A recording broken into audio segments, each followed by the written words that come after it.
नमस्कार दोस्तों, स्वागत है आपका। ये हमारा रिवीजन का 6 नंबर का लेक्चर है। इससे पहले लेक्चर में हमने 5 दिन लगातार रिवीजन की थी, हिस्ट्री, ज्योग्राफी और पॉलिटी की। 3 सब्जेक्ट हम पैरेलल लेके चल रहे हैं। तो आज हमारा 6 नंबर का डेज है।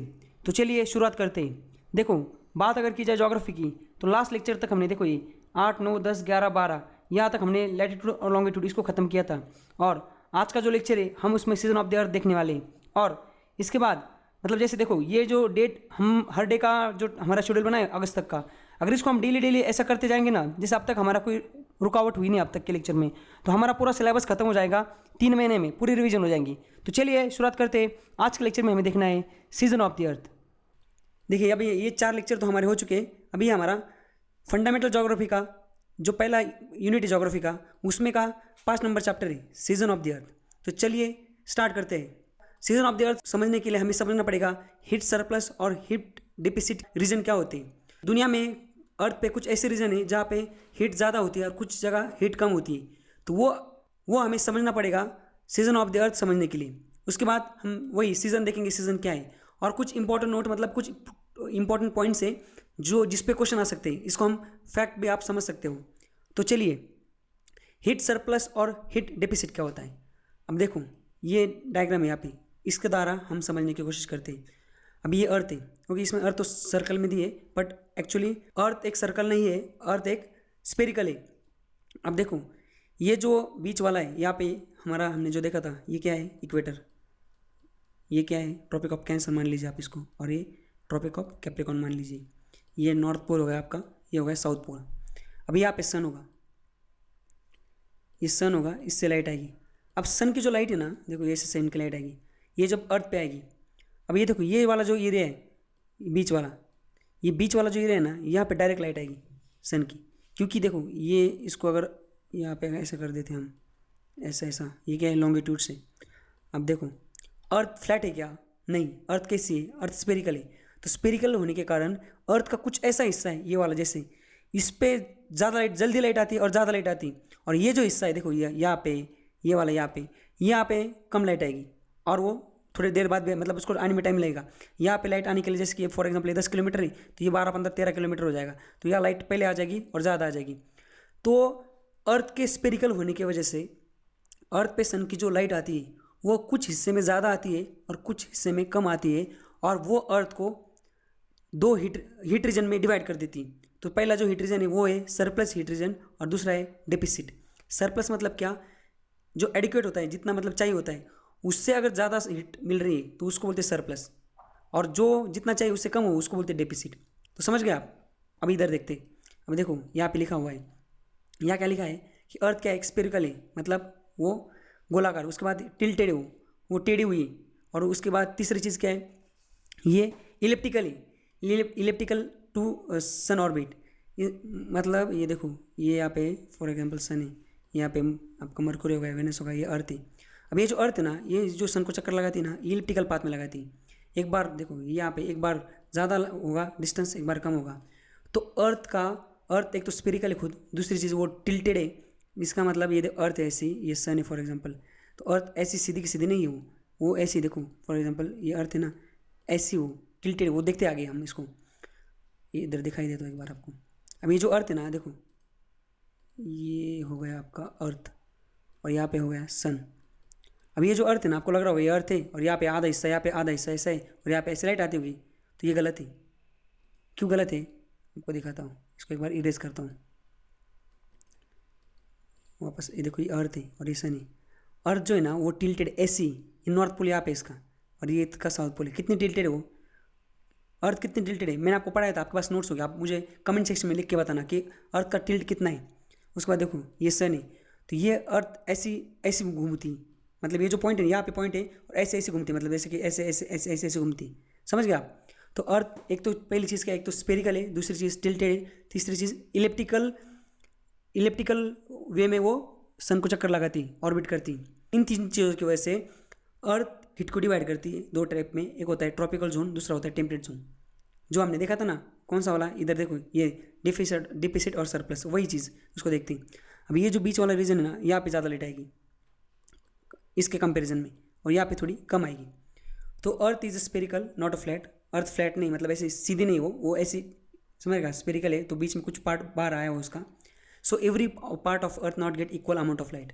तो ये बोल रहे हैं कि अर्थ एक ऐसे, जैसे अभी देखो ये लाइन है नहीं है, ये फ्लैट है, अगर यहाँ से लाइट आएगी इधर, ये देखो ये पूरा पार्ट है ना यहाँ पे, ये अगर ये ऐसे अर्थ होती ना तो ये लाइट आती तो हर जगह इक्वल लाइट होती, पर ऐसा है नहीं, अर्थ ऐसी है तो इसकी वजह से कुछ जगह ज़्यादा लाइट आती है और कुछ ज़्यादा कम आती, तो ये बोल रही है।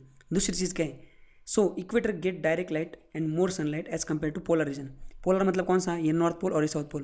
तो ये बोल रही है इक्वेटर का ये जो रीजन है ना, इसके वजह से इसको ज़्यादा लाइट मिलती और इसको कम लाइट मिलती।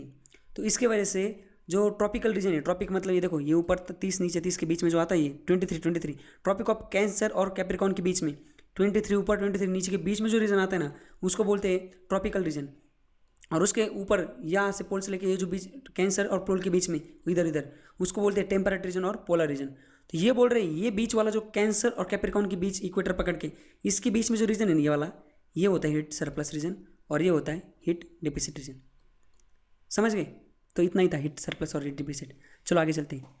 अब देखो ये अभी हमने देखा था कि हमें 3 चीज़ें पढ़नी। एक तो पहली चीज़ हीट सरप्लस हीट डिफिसिट, दूसरी सीजन क्या है और तीसरी कुछ इंपॉर्टेंट फैक्ट्स। तो अभी पहले तो हमने देख लिया, अब दूसरी चीज़ क्या है उसको देखते हैं।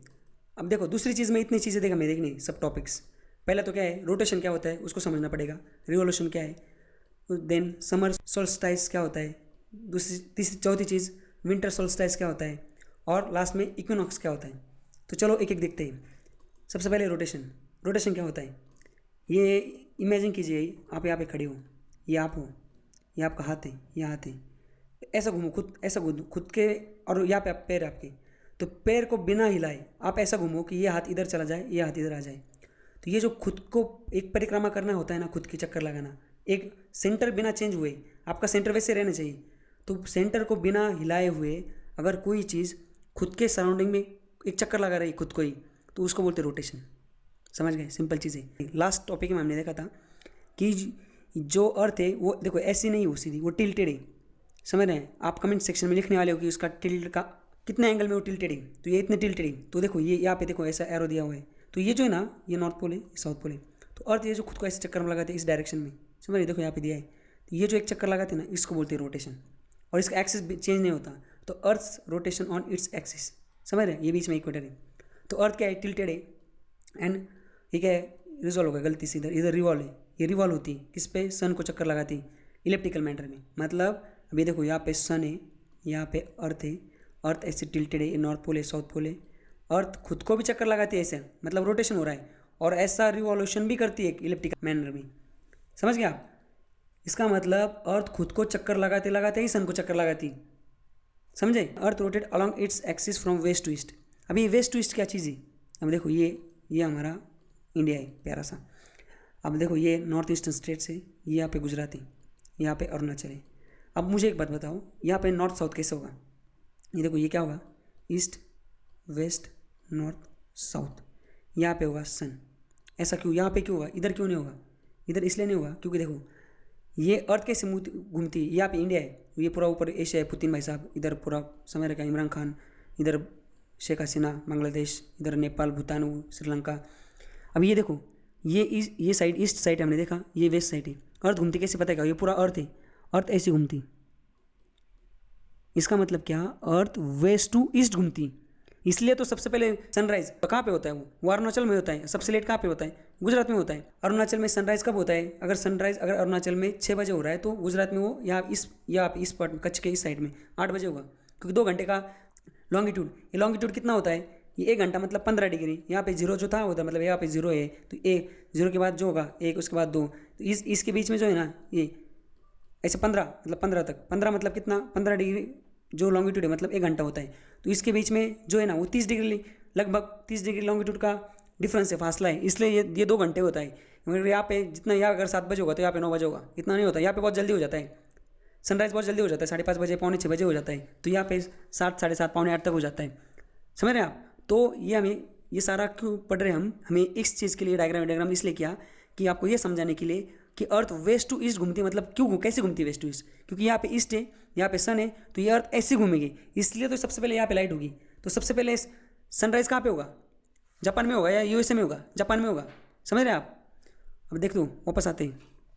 ये जो देखो मैंने आपको बताया था, कमेंट सेक्शन में डालने को बोला था पर इधर लिखा हुआ है एक्चुअली। अर्थ का जो टिल्टेड एंगल है ना वो कितना बताएगा, वो 23.5 है। 23.5 से वो टिल्टेड ये एंगल, अगर यहाँ से इसको ये कर दिया जाए तो ये 23.5 मतलब हाफ है। Speed of rotation of earth is heist at equator. अब ये क्या बोल रहे हैं कि अर्थ का जो स्पीड ऑफ घूमने का जो स्पीड है इक्वेटर पे सबसे ज़्यादा है। ऐसा क्यों?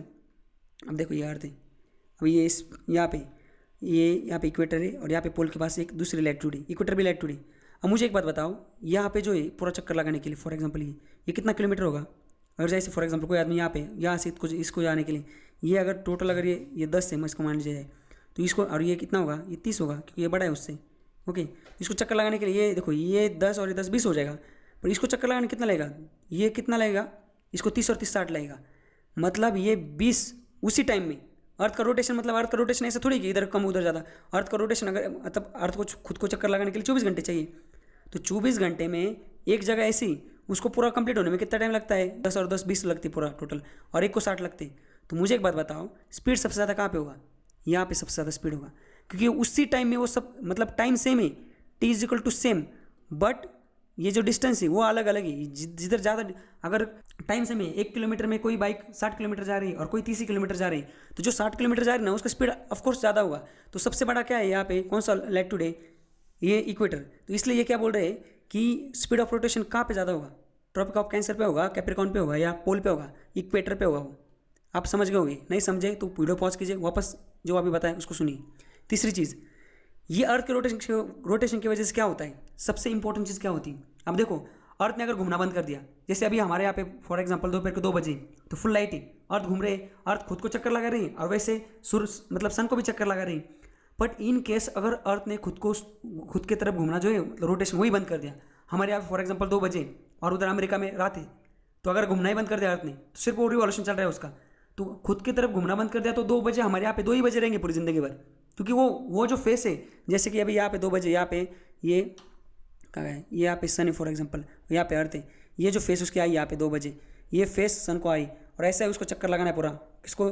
सन को, और खुद को भी घूमना है। और यहाँ पे अमेरिका है, ये इंडिया इस साइड पे। अब इसने अगर खुद का घूमना ही स्टॉप कर दिया तो क्या हो जाएगा? तो ये फेस वैसे वैसे रहेगा पूरा, ये एक साल भी ऐसे घूम के आएगी, तो मतलब हमारे यहाँ पे पूरा साल भर 2 बजे रहेंगे, समझ रहे हैं आप? तो सबसे इंपॉर्टेंट चीज़ जो अर्थ के रोटेशन की वजह से वो होती है, अर्थ के रोटेशन की वजह से दिन और नाइट ऑकर होते हैं। मतलब हमारे यहाँ पे दिन और रात जो आती है वो अर्थ खुद को चक्कर लगाती है उसकी वजह से आती है। अभी आपको समझ गया होगा। तो डे और night occurs due to rotation of the earth. तो ये था पहला रोटेशन। तो आगे चलते हैं, अब रिवॉल्यूशन क्या होता है जो हमने देखा था। अर्थ जो खुद को चक्कर लगाते लगाते जो एक सन का चक्कर लगाती 365 दिन लगते हैं उसको, समझ रहे हैं आप? खुद को चक्कर रोटेशन को लगते 24 घंटे और सन को चक्कर लगाने को लगते 365 दिन। तो ये जो सन के तरफ जो घूमती है ना इसको बोलते हैं रिवॉल्यूशन, समझ गए आप? अर्थ जो सन को चक्कर लगाती है ना उसी को बोलते हैं रिवॉल्यूशन। अब वो किस मैनर में लगाती है? वो इलिप्टिकल पाथ में लगाती है। मतलब यहाँ पे अगर सन है तो अर्थ ऐसे सर्कल में नहीं लगाती, ऐसा लगाती है। एक टाइम पे वो दूर होगी, एक टाइम पे नज़दीक होगी। ये हमने इससे पहले भी डिस्कस किया है। देखो earth second motion of the earth around the sun is called as its orbit. Orbit मतलब क्या? एक पाथ होता है, एक पूरा रास्ता पहले से तय, इधर से जाना है उसने। ऐसा मतलब अगर इस साल इधर गए तो दूसरे साल ऐसा नहीं घूमना है, ऐसा नहीं घूमना है, समझ रहे आप? तो एक पाथ है उसका, तो उसको बोलते हैं ऑर्बिट। तो उसी ऑर्बिट से हो जाती है हर बार। तो अर्थ revolve around its orbit elliptical manner में करती है। तो अभी देखो रोटेशन की वजह से क्या होता है? डे और नाइट आती है, और रिवॉल्यूशन की वजह से सीजन आते हैं। तो अब हमारा चैप्टर वही, आज हमें वही पढ़ना है, सीजन। तो अभी आप समझ रहे होंगे कि ये जो हमने अब तक प्यार का पंचनामा किया वो इसलिए किया क्योंकि हमें सीजन समझने के लिए सबसे पहले वो समझना पड़ेगा कि रोटेशन और रिवॉल्यूशन क्या होता है। तो सीजन कैसे आते हैं? फिर हमारे यहाँ पे जो समर विंटर आता है ना, वो अर्थ जो रिवॉल्यूशन करती है उसके वजह से आता है। वो कैसे आता है वो नेक्स्ट स्लाइड में दिखाता हूँ। सबसे पहले एक बार और एक चीज़ याद रखिए कि अर्थ का जो सन को जो चक्कर लगाती है ना उसका जो स्पीड है ना पर सेकंड, वो कितना है? 30 किलोमीटर। इसका मतलब जो अभी हमारा 365 दिन में अर्थ जो एक चक्कर कंप्लीट करती है सन का, उसका जो घूमने का स्पीड है पर सेकंड 30 किलोमीटर है। मतलब हमारा 1 घंटे का अगर वीडियो है ना तो आप काउंट करो 1 मिनट में कितने 60 सेकंड होते हैं, तो एक घंटे में कितने 60 मिनट होते हैं। तो 1 घंटा मतलब 30 का सेकंड से देखो कितना हो जाता है। तो अर्थ का कितना खतरनाक स्पीड से अर्थ चक्कर लगा रही है सन का। उसके बाद देखो अब ये तीसरी चीज़ है इसमें, समर सोल साइड। हमने क्या देखा कि अर्थ सन को चक्कर लगाती है। एक तो अर्थ टिल्टेड है 23 में, दूसरी चीज़ क्या है? वो खुद को चक्कर लगाते लगाते सन को लगाती है और इलिप्टिकल मैनर में लगाती है। मतलब एक टाइम सन के नज़दीक आएगी, एक टाइम दूर जाएंगी, समझ रहे आप? तो क्या होता है ऐसे ही, ये नदर्न हेमिस्फीयर है और ये सदर्न हेमिस्फीयर है। अब एक टाइम ऐसा आता है कि ये जो नदर्न हेमिस्फीयर नहीं वाला, देखो ये अर्थ ऐसा, मतलब फॉर एग्जांपल अभी ये, तो ये पूरा नदर्न हेमिस्फीयर है, ये वाला टेक्निकली ऐसा टेक्निकली कौन सा वाला है, ये वाला एक्चुअली, बट सन यहाँ पे, तो यहाँ पे भी लाइट आती, समझ रहे होंगे आप। मतलब अगर अर्थ का आधा निकाला जाए, देखो अगर ये अर्थ है तो आधा, मतलब ये आधा है, ये आधा है, पर ऐसे ही ना, तो टेक्निकल देखा जाए तो ये आधा और ये आधा है, बट अर्थ झुकी हुई है, पर सनलाइट तो इधर भी आएगी ना। सन को थोड़ी पता है कि ये आधा इधर ही है, वो इधर ही जाने पर लाइट वो उधर भी जाता है थोड़ा। और ये जो साइड है यहाँ पे सनलाइट आनी चाहिए आधा टेक्निकली, पर वहाँ पे भी नहीं आती। क्यों? वहाँ अंधेरा होता है, सन को तो दिखता ही नहीं, वो सन तो इधर ही, जितना उसका जुरिडिक्शन में लाइट जाती है उधर ही वो जाएगा, उतना ही जाता है वो, जितना वो फैल सकता है वहाँ पे अपना, मतलब सनरेज जा सकते हैं। अब देखो, तो ये जो हमने देखा अभी लास्ट लेक्चर में रिवॉल्यूशन, अब इसी रिवॉल्यूशन के टाइम चक्कर में आके ये एक ऐसा दिन आता है जिसको जून 21 को, और क्या है मुझे बताओ। जून 21 को इंटरनेशनल योगा डे सेलिब्रेट होता है, आपको पता होगा। अब जून 21 को क्या होता है, ये जो नदन हेमिस्फीयर ना, ये फेस करता है सन को, मतलब ये जो साइड है ना ये सन की तरफ होती। तो उस टाइम पे क्या होता है, देखो ये जो लाइट है सन की सब ये इस जगह आती, नदन हेमिस्फीयर में आती। तो तो नदन हेमिस्फीयर में जून 21 को ये जो पूरा ये एरिया है ना, ये सन को फेस करता है, मतलब सन के सामने होता है। उसकी वजह से नदन हेमिस्फीयर में सबसे बड़ा डे होता है। मतलब यहाँ पे सुबह अगर चालू होती 7 बजे तो रात भी 7, मतलब सबसे ज़्यादा जो साल का सबसे बड़ा डे वो 21 जून को होता है नदन हेमिस्फीयर में। तो वहाँ पे, और ऑफकोर्स अगर 24 घंटे दिन में, अगर दिन अगर 13 घंटे का हो जाए तो रात क्या हो जाएगी, वो 11 घंटे की हुई, समझ रहे हैं, वो थोड़ी वापस 12 घंटे की होगी, समझ रहे 24 घंटे में। तो वही चीज़ है, तो रात क्या हो जाती है, शॉर्टन हो जाती है, छुट्टी हो जाती है। नॉर्दर्न हेमिस्फीयर में 21 जून को जो दिन है वो सबसे बड़ा होता है और रात सबसे छोटी होती है। उसी चीज़ को बोलते हैं समर सॉल्स्टिस, समझ आप। 21 जून को होता है ये चीज़। तो अर्थ नॉर्दर्न टिल्टेड होती है टुवर्ड द सन, और उसके चक्कर में आके ये क्या है, सन वर्टिकल और द ट्रॉपिक ऑफ कैंसर, मतलब इस पर सबसे ज़्यादा वर्टिकल होता है, मतलब समझ रहेगा, यहाँ पे आता है सबसे ज़्यादा लाइट। और 21 को समर सॉल्स्टिस होता है। वैसे विंटर सॉल्स्टिस, अब देखो, अब सन यहाँ पे अर्थ है, अब 21 जून है, उसके बाद क्या है, अर्थ ऐसे घूम के, अर्थ खुद को चक्कर लगाते लगाते यहाँ पे आएगी। यहाँ पे क्या है 22 सितंबर, ये बाद में देखते हैं क्या है, वैसे घूमती घूमती इधर जाएंगे। मतलब यहाँ पे जो थी ना 21 जून को, उसके 6 महीने बाद यहाँ पे 21 दिसंबर आता है। अब यहाँ पे क्या हो जाता है, अभी देखो ये नदन हेमिस्फीयर में हमने देखा लॉन्गेस्ट डे 21 जून, और यहाँ पे क्या है उस टाइम पे रात है, मतलब यहाँ पे रात छोटी और दिन बड़ा है। सदर्न हेमिस्फीयर में उस टाइम पे मतलब ये जो पीरियड है 6 महीने का, इधर रात छोटी होगी और इधर रात बड़ी बड़ी होगी। मतलब यहाँ पे कंपेरेटिव दिन बड़ा बड़ा होगा कंपेरेटिवली, दिन मतलब दिन की साइज़, सन जो है वो ज़्यादा होगा दिन में, और सबसे बड़ा ज़्यादा कब होगा 21 जून को। अब उल्टा हो जाता है 6 महीने बाद। 6 महीने बाद क्या हो जाता है, अब देखो ये घूम के अभी इमेजिन करो आप, ये घूम के उल्टा हो गया, समझ रहे क्या। मतलब अभी टेक्निकली सन ऐसा होना चाहिए, समझ रहे, मतलब ये ऐसा होना चाहिए, समझ रहे, हमने ऐसा लिखा पर ये ऐसा होना चाहिए। तो ये जो सदर्न हेमिस्फीयर है, देखो ये वाला ये इधर आ गया अभी, ये जो है ना ये सदर्न हेमिस्फीयर है, मतलब अभी देखो ऐसा भी है ना, ये सदर्न हेमिस्फीयर है टेक्निकली, और ये नॉर्दर्न हेमिस्फीयर है। कौन सा वाला, इधर वाला। मतलब ये जो नॉर्दर्न हेमिस्फीयर है ना, ये 6 महीने बाद इधर चला जाता है, और ये सदर्न हेमिस्फीयर जो पीछे था ये आगे आ जाता है। अब समझ, फ्रंट फुट पे कौन खेल रहा है अभी सदर्न हेमिस्फीयर, और ये बैक फुट पे चला गया। तो ये जो सदर्न हेमिस्फीयर था ये इधर आ गया। अभी यहाँ पे क्या, इधर समर था, उधर उस टाइम पे क्या था, विंटर। अब इधर जो है सदर्न हेमिस्फीयर, यहाँ पे समर आ जाएगा, और हमारा जो नॉर्दर्न हेमिस्फीयर है यहाँ पे विंटर आ जाएगा। आप समझो, अभी इंडिया कहाँ पे है, इंडिया है नॉर्दर्न हेमिस्फीयर में। तो 21 जून जब होता है ना, उस टाइम पे हमारे यहाँ पे अप्रैल मई जून में मतलब समर ही होता है ऑलमोस्ट। और उस टाइम पे ये जो इधर क्या हो जाता है, सदर्न हेमिस्फीयर में, नॉर्दर्न में तो समर होता है, सदर्न में उस टाइम पे विंटर होता है। और जब हमारे यहाँ पे, जब नवंबर दिसंबर के टाइम हमारे यहाँ पे विंटर होता है, क्यों, क्योंकि हम नॉर्दर्न हेमिस्फीयर अभी बैक फुट पे चला गया है पीछे, और फ्रंट पे कौन आया है, सदर्न हेमिस्फीयर। सदर्न हेमिस्फीयर में कौन है, ऑस्ट्रेलिया। अब आपको एक फैक्ट बताता हूँ, ये जो ऑस्ट्रेलिया कंट्री ना, यहाँ पे जो दिसंबर में जो क्रिसमस मनाया जाता है ना, वो कब मनाया जाता है पता है आपको, वहाँ पे समर होता है। मतलब हमारे यहाँ पे जो आमिर की जो पिक्चर रिलीज होती है दिसंबर में, जो हमें लगता है विंटर है, और वहाँ पे ऑस्ट्रेलिया में क्या होता है, क्रिसमस, मेरी क्रिसमस। तो क्रिसमस वहाँ पे है, वहाँ पे जो बच्चों को समर की छुट्टी होती है उसमें क्रिसमस होता है उनका, क्योंकि वो फ्रंट फुट पे। अभी आपको समझ गया होगा, उस टाइम पे एक्चुअली सदर्न हेमिस्फीयर में समर होता है और हमारे यहाँ पे विंटर होता है, तो इसको एक्चुअली समर सॉल्स्टिस ही बोलना चाहिए। बट इधर एक बार समर हो गया तो इसलिए इसका नाम विंटर सॉल्स्टिस है। तो अगर आपको क्वेश्चन आएगा कि विंटर सॉल्स्टिस जो होता है उस टाइम पे जो सदर्न हेमिस्फीयर है वहाँ पे क्या विंटर होता है क्या, नहीं, वहाँ पे समर होता है, विंटर तो हमारे यहाँ पे होता है, समझ रहे आप, पर उसको नाम दिया उन्होंने वैसा। अभी आप समझ गए होंगे ये समर सॉल्स्टिस क्या होता है, विंटर सॉल्स्टिस क्या होता है। और उसके बाद एक चीज़ और है, इक्विनॉक्स। अब देखो हमने क्या देखा कि अर्थ स्फेरिकल है, उसके बाद ये टिल्टेड भी है, और उसके बाद ये इलिप्टिकल पाथ में ये घूमती है। इसके वजह से इस पर जो लाइट आती है देखो ऐसे आती है, तो एक जगह ज़्यादा आती है, एक जगह कम आती है। जब ज़्यादा आती है नॉर्दर्न हेमिस्फीयर में तो हमारे यहाँ पे समर होता है, और उस टाइम पे इधर विंटर होता है, कहाँ, सदर्न हेमिस्फीयर में। और उल्टा 6 महीने बाद क्या हो जाता है, हमारा जो नॉर्दर्न हेमिस्फीयर है वहाँ पे ये बैक फुट पे चल जाता है, यहाँ पे नाइट होती है, यहाँ पे विंटर होता है, इधर समर हो जाता है, कहाँ पे, सदर्न हेमिस्फीयर में। बट आप एक मुझे बताओ, जब अर्थ जहाँ पे एक मतलब अर्थ घूम रही, रोटेशन मतलब उसका मूवमेंट कैसा है, रोटेशनल है, एक जगह लाइट ज़्यादा होगी, एक टाइम एक जगह कम होगी दिन में, पर वो घूमते घूमते एक टाइम तो ऐसा आ जाएगा ना कि इक्वल हो जाएगा। मतलब आप खुद सोचो, अर्थ घूम रहे हैं, सन को चक्कर लगा रहे हैं, तो एक जगह 13 घंटे दिन है और 11 घंटे रात है, और वहाँ पर 6 महीने बाद उल्टा हो जाता है। तो एक ऐसा टाइम आता होगा ना कि 12-12 हो जाता होगा, मतलब 12 घंटे का दिन 12 घंटे का रात, ऐसा होता होगा क्या? ऐसा होता है। तो ऐसे समझ रहे, जैसे कि यहाँ से यहाँ जा रही ना, तो यहाँ पे दिन ज़्यादा बड़ा है नदर्न हेमिस्फीयर में, यहाँ पे रात कम है। उल्टा यहाँ पे अभी सदर्न हेमिस्फीयर में दिन बड़ा है और यहाँ पे रात कम है। पर ये जब यहाँ से जाती है यहाँ पे एक दिन ऐसा है 22 सितंबर, और उल्टा जब घूम के आती है वो तब भी ये 21 मार्च। 22 सितंबर और 21 मार्च ऐसे दिन है यहाँ पे ना, अर्थ पे दोनों साइड पे, नदर्न हेमिस्फीयर सदर्न हेमिस्फीयर, वहाँ पे इक्वल, मतलब सन जो इक्वल आता है, इक्वल दिन होता है, इक्वल रात होती है। समझ रहे, उसी को क्या बोलते हैं, उसको बोलते हैं इक्विनॉक्स। तो अगर आपको पूछेंगे इक्विनॉक्स कब होता है, तो 21 मार्च, और ये सॉरी 22 नहीं 23 है, सॉरी इधर इमेज में गलत दिया 22 है, पर ये एक्चुअली रियल में 23 है। तो ये 23 सितंबर, तो 21 मार्च और 23 सितंबर ये direct sunrise follow on the equator. अब देखो इस पे क्वेश्चन अगर घुमा फिरा के, क्वेश्चन यूपीएससी बहुत चालाक है, वो डायरेक्ट नहीं पूछते ऐसे, वो घुमा फिरा के पूछती है। देखो वो पूछेंगे कि sunrise follow on equator, sun is perpendicular to equator. ऐसा कब होता है कि सनराइज इक्वेटर के फॉलो होते हैं, तब सन जो इक्वेटर जो है वो परपेंडिकुलर होता है। मतलब देखो जब इक्वल डे और इक्वल नाइट होगी तभी तो परपेंडिकुलर होगा ये, समझ रहे हैं आप, 90 डिग्री तभी तो बनेगा ये। तो ये कब होता है, ये इक्विनॉक्स के टाइम पे होता है। और एक चीज़ उसको बोली जा सकती है कि sun is vertically overhead at equator, all the part of globe experience equal day and equal night. समझ गए आप? अभी मैंने इसको एकदम सिंप्लीफाई करके एक्सप्लेन किया है, ये समर सनसाइड, विंटर सनसाइड और इक्विनॉक्स को। एक बार वापस बताता हूँ, वापस एक बार कॉन्सेंट्रेट करूँ। अब देखो अर्थ जो है वो है टिल्टेड, पहली चीज़, मतलब टेढ़ी कंधा है वो। दूसरी चीज़ क्या है, वो खुद को रोटेट करती है, और खुद को रोटेट करते करते ये सन को चक्कर लगाती है, उसको बोलते हैं रिवॉल्यूशन। अब उसी वजह से क्या होता है कि अर्थ पे ना डिफरेंट डिफरेंट सीजन क्रिएट होते हैं। अर्थ इलेप्टिकल पाथ में घूमती है, इसलिए मतलब एक बार वो सन के नज़दीक जाएगी, एक बार दूर जाएगी।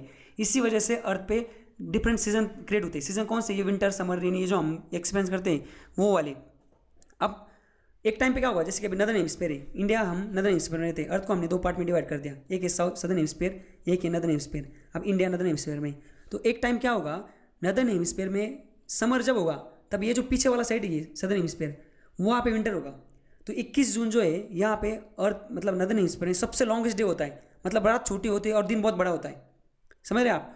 और इन सदर्न हेमिस्फीयर में उस टाइम पे क्या होता है, विंटर होता है, और दिन उस वहाँ पे उस टाइम रात, मतलब यहाँ पे रात बहुत बड़ी होती है और इधर दिन बहुत बड़ा होता है, समझ रहे आप। और वही 6 महीने बाद जब ये घूम घूम के इधर जाता है ना, तब क्या हो जाता है, ये जो नदर्न हेमिस्फीयर सन के मतलब सामने खड़ा था, जिसकी वजह से यहाँ पे दिन बड़ा था, उधर उल्टा हो जाता है दिसंबर में। दिसंबर में ना विंटर, उसको बोलते हैं विंटर सॉल्स्टाइस। विंटर सॉल्स्टाइस में क्या हो जाता है, यहाँ पे ये जो सदर्न हेमिस्फीयर है यहाँ पे दिन बड़ा हो जाता है, और हमारा जो ये बैक फुट पे चला जाता है नदर्न हेमिस्फीयर। हमारे यहाँ पे ठंडी होती है उस टाइम, हमारे यहाँ पे रात बड़ी होती है, उधर दिन बड़ा होता है, समझ रहे, वही चीज़ है, बस डेट याद रखना है आपको। इधर क्या है 21 जून, उधर क्या है 22 दिसंबर। और एक ऐसा टाइम आता है कि दोनों इक्वल इक्वल होता है, इक्वल डे इक्वल रात दुनिया भर में, तो वो जो है उसको बोलते हैं इक्विनॉक्स। उसका डेट क्या है 21 मार्च और 23 सितंबर, समझ गए आप। अब कुछ फैक्ट है, अब इसको याद रखते, देखो इस पे क्वेश्चन आ सकता है। स्पेरिकल, ये क्या है, अर्थ स्पेरिकल है। स्पेरिकल मतलब अर्थ ऐसी सीधी नहीं, मतलब सर्कल में नहीं, वो अंडा की तरह है, समझ। स्पेरिकल है मतलब ऊपर थोड़ी है, बीच में थोड़ा अंडा की तरह ये हुई है। तो स्पेरिकल होने की वजह से अर्थ पे 2 चीज़ें क्रिएट होती है, heat surplus and heat deficit region. Earth अगर ऐसी फ्लैट होती ना, जैसे अभी देखो फॉर एग्जांपल ये सनलाइट ऐसा आता है, यहाँ पे ज़्यादा लाइट आएगी, यहाँ पे कम आएगी पोल पे। अगर अर्थ ऐसा फ्लैट होती ना पूरा, समझ रहे, ऐसा स्ट्रेट होती ना, तो हर जगह इक्वल लाइट आती। पर अर्थ स्पेरिकल होने के कारण यहाँ पे हीट सरप्लस और हीट डेफिसिट ये रीजन क्रिएट होती है। अभी अरिस्टोटल नाम के एक भाई साहब थे, कौन थे ये साइंटिस्ट थे, समझ रहे, इन्होंने ये फर्स्ट टाइम बताया था कि अर्थ स्पेरिकल है। इस पर भी क्वेश्चन आएगा तो बोलो मारो, तो किसने बोला था, तो ये न्यूटन आइंस्टाइन ने बोला था, ये अरिस्टोटल ने बोला था। उसके बाद latitudinal position of the place, देखो अर्थ का जो लैटिट्यूड है, जैसे ये अर्थ है, ये इक्वेटर है, इक्वेटर पे सबसे ज़्यादा लाइट आएगी क्योंकि डायरेक्ट लाइट इधर आती है, और ट्रॉपिक ऑफ कैंसर कैप्रिकॉर्न पे भी आएगी, पोल के पास इनके कंपेरिजन में कम आएगी। तो हमें कौन सी चीज़ पता थी कि अर्थ पे कौन से प्लेस पे ज़्यादा लाइट है या ज़्यादा सनलाइट है या कम सनलाइट है, वो है लैटिट्यूडनल पोजिशन। अर्थ का जो लैटिट्यूड है उससे हमें पता चलता था कि अर्थ पे लाइट कहाँ ज़्यादा है और कहाँ कम है, समझ रहे आप, मतलब टेम्परेचर कहाँ कम है, कम कहाँ ज़्यादा है। This is tilted, earth tilted होने के कारण सीजन क्रिएट होती है। चौथी इलेप्टिकल, अर्थ इलेप्टिकल होने के कारण, अर्थ मतलब रिवॉल्यूशन के टाइम पे इलेप्टिकल होने के कारण ही सीजन क्रिएट होते हैं, पर वो टिल्टेड इसके वजह से होते हैं। एक्चुअली दोनों चीज़ें उसके लिए रिस्पॉन्सिबल है सीजन क्रिएट होने के लिए। रोटेशन की वजह से क्या है, रोटेशन की वजह से दिन मतलब डे और नाइट ऑकर होता है। अगर अर्थ खुद को चक्कर लगाना बंद कर देगी, दिन और रात नहीं होगी। और सबसे इंपॉर्टेंट चीज़, अर्थ घूमती कैसे भाई साहब, अर्थ घूमती वेस्ट टू ईस्ट, मतलब ये ईस्ट है ये वेस्ट है, ऐसी घूमती है, इसलिए सबसे ज़्यादा पहले लाइट यहाँ पे आता है। लास्ट में है रिवॉल्यूशन। रिवॉल्यूशन, अर्थ का जो रिवॉल्यूशन का जो स्पीड है ना वो कितना है 80.5 मील्स पर सेकंड। कितना कंप्लीट करने के मतलब इतना पर सेकंड में वो इतना जाता है, वो हमने देखा था थोड़ी देर पहले। अब देखो और एक उसमें टेक्निकल चीज़ क्या बताया क्या, हमने जो सुना है क्या अर्थ 365 डे में अपना पूरा एक चक्कर लगाती है किसको, सन को। बट ना फरवरी में 4 साल बाद ना जो 28 तारीख होती है पूरे एक हर साल 4 साल बाद ना एक तारीख ऐड हो जाती है, मतलब एक डे ऐड हो जाता है, उस 29 तारीख आती है उसमें। कब? फरवरी में 4 साल बाद, जिसको हम क्या बोलते हैं, लीप ईयर बोलते हैं। तो ऐसा क्यों होता है अब आपको मैं समझाता हूँ। देखो ये सन है, ये अर्थ है, इसको ये पूरा चक्कर लगाने को कितना टाइम लगा 365, बट एक्चुअली ना वो 365 नहीं होता, 365 और 6 आवर्स ना ज़्यादा होते हैं। तो ऐसे 4 साल हो गए, देखो अभी 365 1 2 3 4, अभी 6 अभी ये जो लास्ट का 5th ईयर जब आता है ना, तो देखो ये जो 6 मिला के 6 कितना हो गया 24 घंटे, एक दिन ऐड हो गया। तो ऐसे ना 5वें साल पे लीप ईयर आता है और वहाँ पे डेट आती है 29 फरवरी, समझ गया, उसको बोलते हैं लीप ईयर। अब लास्ट में इसी सीजन को कंक्लूड करते हैं विथ फैक्ट्स, जो मैंने अभी आपको शुरू में बोला था कि हम फैक्ट देखेंगे। देखो क्वेश्चन ऐसा आएगा कि variation in the day and night time from the season to season due to, जो अर्थ का है ना उसमें जो डे और नाइट उसमें जो वेरिएशन आता है सीजन टू सीजन, मतलब एक विंटर में क्या हो जाएगा, दिन छोटा होगा, समर में बड़ा होगा। तो ये सीजन टू सीजन डे और नाइट के जो लेंथ में टाइम वेरिएशन आता है, मतलब बदलाव आता है, ये किसकी वजह से आता है। तो सबसे पहला आंसर होगा कि earth rotation on its axis, दूसरा है earth revolution around the sun in elliptical manner, तीसरा है latitudinal position of the place, चौथा है revolution of the earth on tilted axis. देखो ये चार चीज़ें सही। सबसे पहली चीज़ अब मुझे बताओ, सीजन टू सीजन मतलब क्या, उसको रिवोल्यूशन करेगी तभी तो सीजन टू सीजन होगा, ये सही होगा। दूसरा चीज़ क्या, बात क्या चल रही है, डे और नाइट की चल रही है ना, तो डे एंड नाइट क्यों ऑकर होता है, अर्थ के रोटेशन की वजह से, तो ये बात भी सही है। अब तीसरी चीज़ क्या है, अगर रिवॉल्यूशन हो रहा है तो सीजन कब बनेंगे, जब इलेप्टिकल मैनर में, ये सन है ये अर्थ है, ये अगर ऐसे घूमेंगे ना इलेप्टिकल मैनर में तभी होगा वो सीजन। तो सीजन की बात चल रही है ना, तो इलेप्टिकल, ये तो रिवॉल्यूशन चाहिए पर कैसे इलेप्टिकल, तो ये भी सही है। और चौथी चीज़, अगर हम डे और नाइट, जैसे कि अगर फॉर एग्जांपल विंटर की हम बात कर रहे हैं, तो अगर विंटर में इंडिया की अगर बात करें ना, तो विंटर मतलब नदर्न हेमिस्फीयर में डे लाइट क्या होगी, विंटर में कम होगी, और समर में क्या होगा, इंडिया में डे लाइट ज़्यादा होगी, क्योंकि नदर्न हेमिस्फीयर में होगी। तो ये जो कम मतलब टाइम जो है दिन का वो कम ज़्यादा हो रहा है ना, वो किस हिसाब से, लैटिट्यूड, मतलब वो जो है ना वो कहाँ पे लैटिट्यूडनल पोजीशन, वो ट्रॉपिक ऑफ कैंसर में, कैप्रिकॉर्न में, मतलब नदर्न हेमिस्फीयर में या सदर्न हेमिस्फीयर में, इसके हिसाब से हम उसको फाइंड आउट कर सकते हैं। इसलिए ये भी ऑप्शन सही है। आई होप आपको समझ गया होगा। तो इस तरह से हमने हमारा जो ज्योग्राफी चल रहा है उसके में जो फंडामेंटल पहला चैप्टर था ज्योग्राफी, पहला यूनिट, उसमें के ये 5 चैप्टर था सीजन ऑफ द अर्थ, इसको भी कंप्लीट किया है। तो इस तरीके से आज हमने हमारे ज्योग्राफी के रिवीजन में सीजन ऑफ द अर्थ इस चैप्टर को कंप्लीट किया। चलिए आगे चलते हैं हिस्ट्री की तरफ। दोस्तों हिस्ट्री के प्रीवियस लेक्चर में हमने ये जो पहला चैप्टर था प्री हिस्टोरिक एज एशियन का, इसको इंडस वैली सिविलाइजेशन, इसको और वैदिक एज का जो आधा पार्ट था जो हमने कल देखा था अर्ली वैदिक एज, जिसको ऋग्वेदा भी बोलते हैं, ये हमने खत्म किया था according to our time table. देखो हमारे टाइम टेबल में क्या लिखा था, 12 तारीख को अर्ली वैदिक एज हमें खत्म करना था, वो किया। आज हम देखते हैं लेटर वैदिक एज। तो चलिए शुरुआत करते हैं लेटर वैदिक एज से। देखो हमें ना क्रोनोलॉजी को समझना पड़ेगा। ये जो आर्यंस आए थे ये कब आए थे, यहाँ लिखा है, देखो ये आए थे यहाँ पे 1500 से लेके कहाँ तक 600 BC तक। पर जब वो आए थे ना वो डायरेक्ट इकट्ठा नहीं आए थे, वो 2 तबके में आए थे। तो ये जो आयन एज है ना, तो आयन एज को हमने 2 पार्ट में डिवाइड किया है। पहला जो है वो है अर्ली आयन एज और दूसरा जो है वो लेटर आयन एज। तो अर्ली आयन एज में जो लोग आए थे वो आए थे 1500 से लेके BC से लेके 1000 BC तक। ये 500-600 सालों में एक तबका आया था यहाँ पे, जो यहाँ पे आके इन्होंने इंडिया को इन्वेड किया था, ये हमने लास्ट लेक्चर में देख लिया था। और दूसरा जो आया था वो आया था 1000 BC से लेके 600 BC तक, समझ रहे हो ना आप। तो इस तरह से हमें देखना है। हमने जो पूरा अभी इससे पहले हमने जो रिवीजन लिया अभी, उसमें मैंने आपको बताया था कि 20 लाख BC से लेके अब तक का कैसे कैसे हमें आए थे। तो 20 BC से लेके अब तक जो हमने सारे पीरियड्स में इसको डिवाइड किया था टाइमलाइन को। या आते आते हमने इंडस वैली सिविलाइजेशन देख लिया था लास्ट लेक्चर में। अभी तक हमने, और लास्ट लेक्चर में हम 1500 BC तक आए थे, तो 1500 BC से लेकर 1000 BC तक हमने प्रीवियस लेक्चर में कवर किया था। तो आज हम कहाँ पे, आज हमें देखना है 1000 BC से लेकर 600 BC तक। नेक्स्ट लेक्चर में हम 600 BC से देखेंगे। ऐसा करते करते हमें 0 तक आना है, उसके बाद हमें आगे देखना है और हम मॉडर्न इंडिया मतलब गांधी वांधी फिर अभी यहाँ तक 2000 BC तक आएंगे। समझ गए आप। तो चलो फिर आज के इसमें अभी आपको इतना तो पता चल गया कि हमें 1000 BC से लेकर 600 BC तक देखना है। अब देखो यहाँ पे इधर लिखा हुआ है, ये जो पीरियड था ना 1000 BC से लेकर 600 BC, इसमें ना आर्यन आए थे और उसने ना कहाँ पे रुके थे, वो पहले शुरू में कहाँ थे, वो इंडस, जब अर्ली वैदिक पीरियड में जब आए थे वो इंडस, उसके पास ट्रिब्यूटरी एंड सरस्वती, ऐसे 7 रिवर्स के पास साइड में थे वो। और वो उसको क्या बोलते थे, ये सरस्वती, ये 7 रिवर को इसको बोलते थे सप्त सिंधु, ये सप्त सिंधु रिवर इसको बोलते थे। बट अब हुआ क्या है, अब गेम थोड़ा चेंज हुआ था। अब आर्यन जो है अब वो सप्त सिंधु के रिवर के साइड में नहीं थे, लेटर वाली यमुना गंगा आने क्या है सदर नीरा, ये जो रिवर से या फिर जो फर्टाइल प्लेन्स थे, फर्टाइल लैंड थी रिवर के साइड वाली, वहाँ पे जाके वो रह रहे थे। समझ गए ना। तो लेटर वैदिक एज में जो आर्यंस आए थे वो जो सप्त सिंधु है उसके साइड में नहीं थे, वो गंगा यमुना और सदनीरा यहाँ पे थे। तो इस पे क्वेश्चन आ सकता है, तो इसको आप ध्यान में रखें। आगे चलते हैं। जो लेटर वैदिक वाले जो आर्यंस थे, देखो यहाँ पे लिखा है people did not know about the use of burn bricks. जो बर्न ब्रिक्स होती है, जो ईंटें होती हैं जली हुई, इसको यूज़ करना उनको पता नहीं था लोगों को उस टाइम पे। ये जो आयन एज था ना, ये कितना था, ये था 1500 से लेके 200 BC तक था आयन एज। इसमें हमने क्या कर दिया, वैदिक एज को देखा। अब वैदिक एज का कितना था, 1500 से लेके 600 तक। उसमें 1000 से लेके 1500 से लेके 1000 तक वो था अर्ली वैदिक एज, और बाद में जहाँ था 1000 से लेके 600 तक लेटर वैदिक एज। अब इसमें लोग आए थे शुरू में, यहाँ पे सेटल हो गए। बाद में दूसरे लोग आए थे, कौन से आर्यंस, 1000 से लेके 600 तक दूसरा तबका आया था, वो भी सेटल हो गए। पर क्या हो गया था, 600 BC आते आते मतलब वैदिक एज खत्म होते होते ये जो लोग डोब में रहते थे ना, कहाँ पे डोब मतलब कौन सा, गंगा यमुना हमने जो देखा उनके साइड में रहते थे, उसके साइड में। तो वहाँ से वो शिफ्ट होकर कहाँ गए, ईस्टर्न यूपी और नदन बिहार। तो यूपी और बिहार में अभी फिलहाल जो लोग रहते हैं ना, जो बाद में भी थे अशोका वगैरह, ये सब वही थे आर्यंस जो बाहर से आए थे। समझ गए आप। तो ये मुझे आपको बताना था। Vedic people succeed in the second phase of expansion because of iron weapon and horse drawn चारोट्स।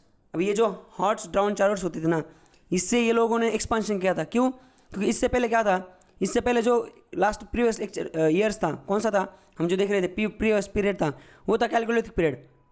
उस टाइम में क्या था, उस टाइम में मेटल का इन्वेंशन तो हुआ था, बट ब्रोंज वगैरह था, समझ रहे, सिल्वर ब्रोंज का। उस टाइम तक आयरन जो था, आयरन का उस टाइम पे इन्वेंशन नहीं हुआ था। तो आयरन नहीं था तो क्या नहीं था, तो फिर आयरन नहीं होगा तो वेपन नहीं होगी, लकड़ी नहीं होगी, कुछ भी नहीं होगा।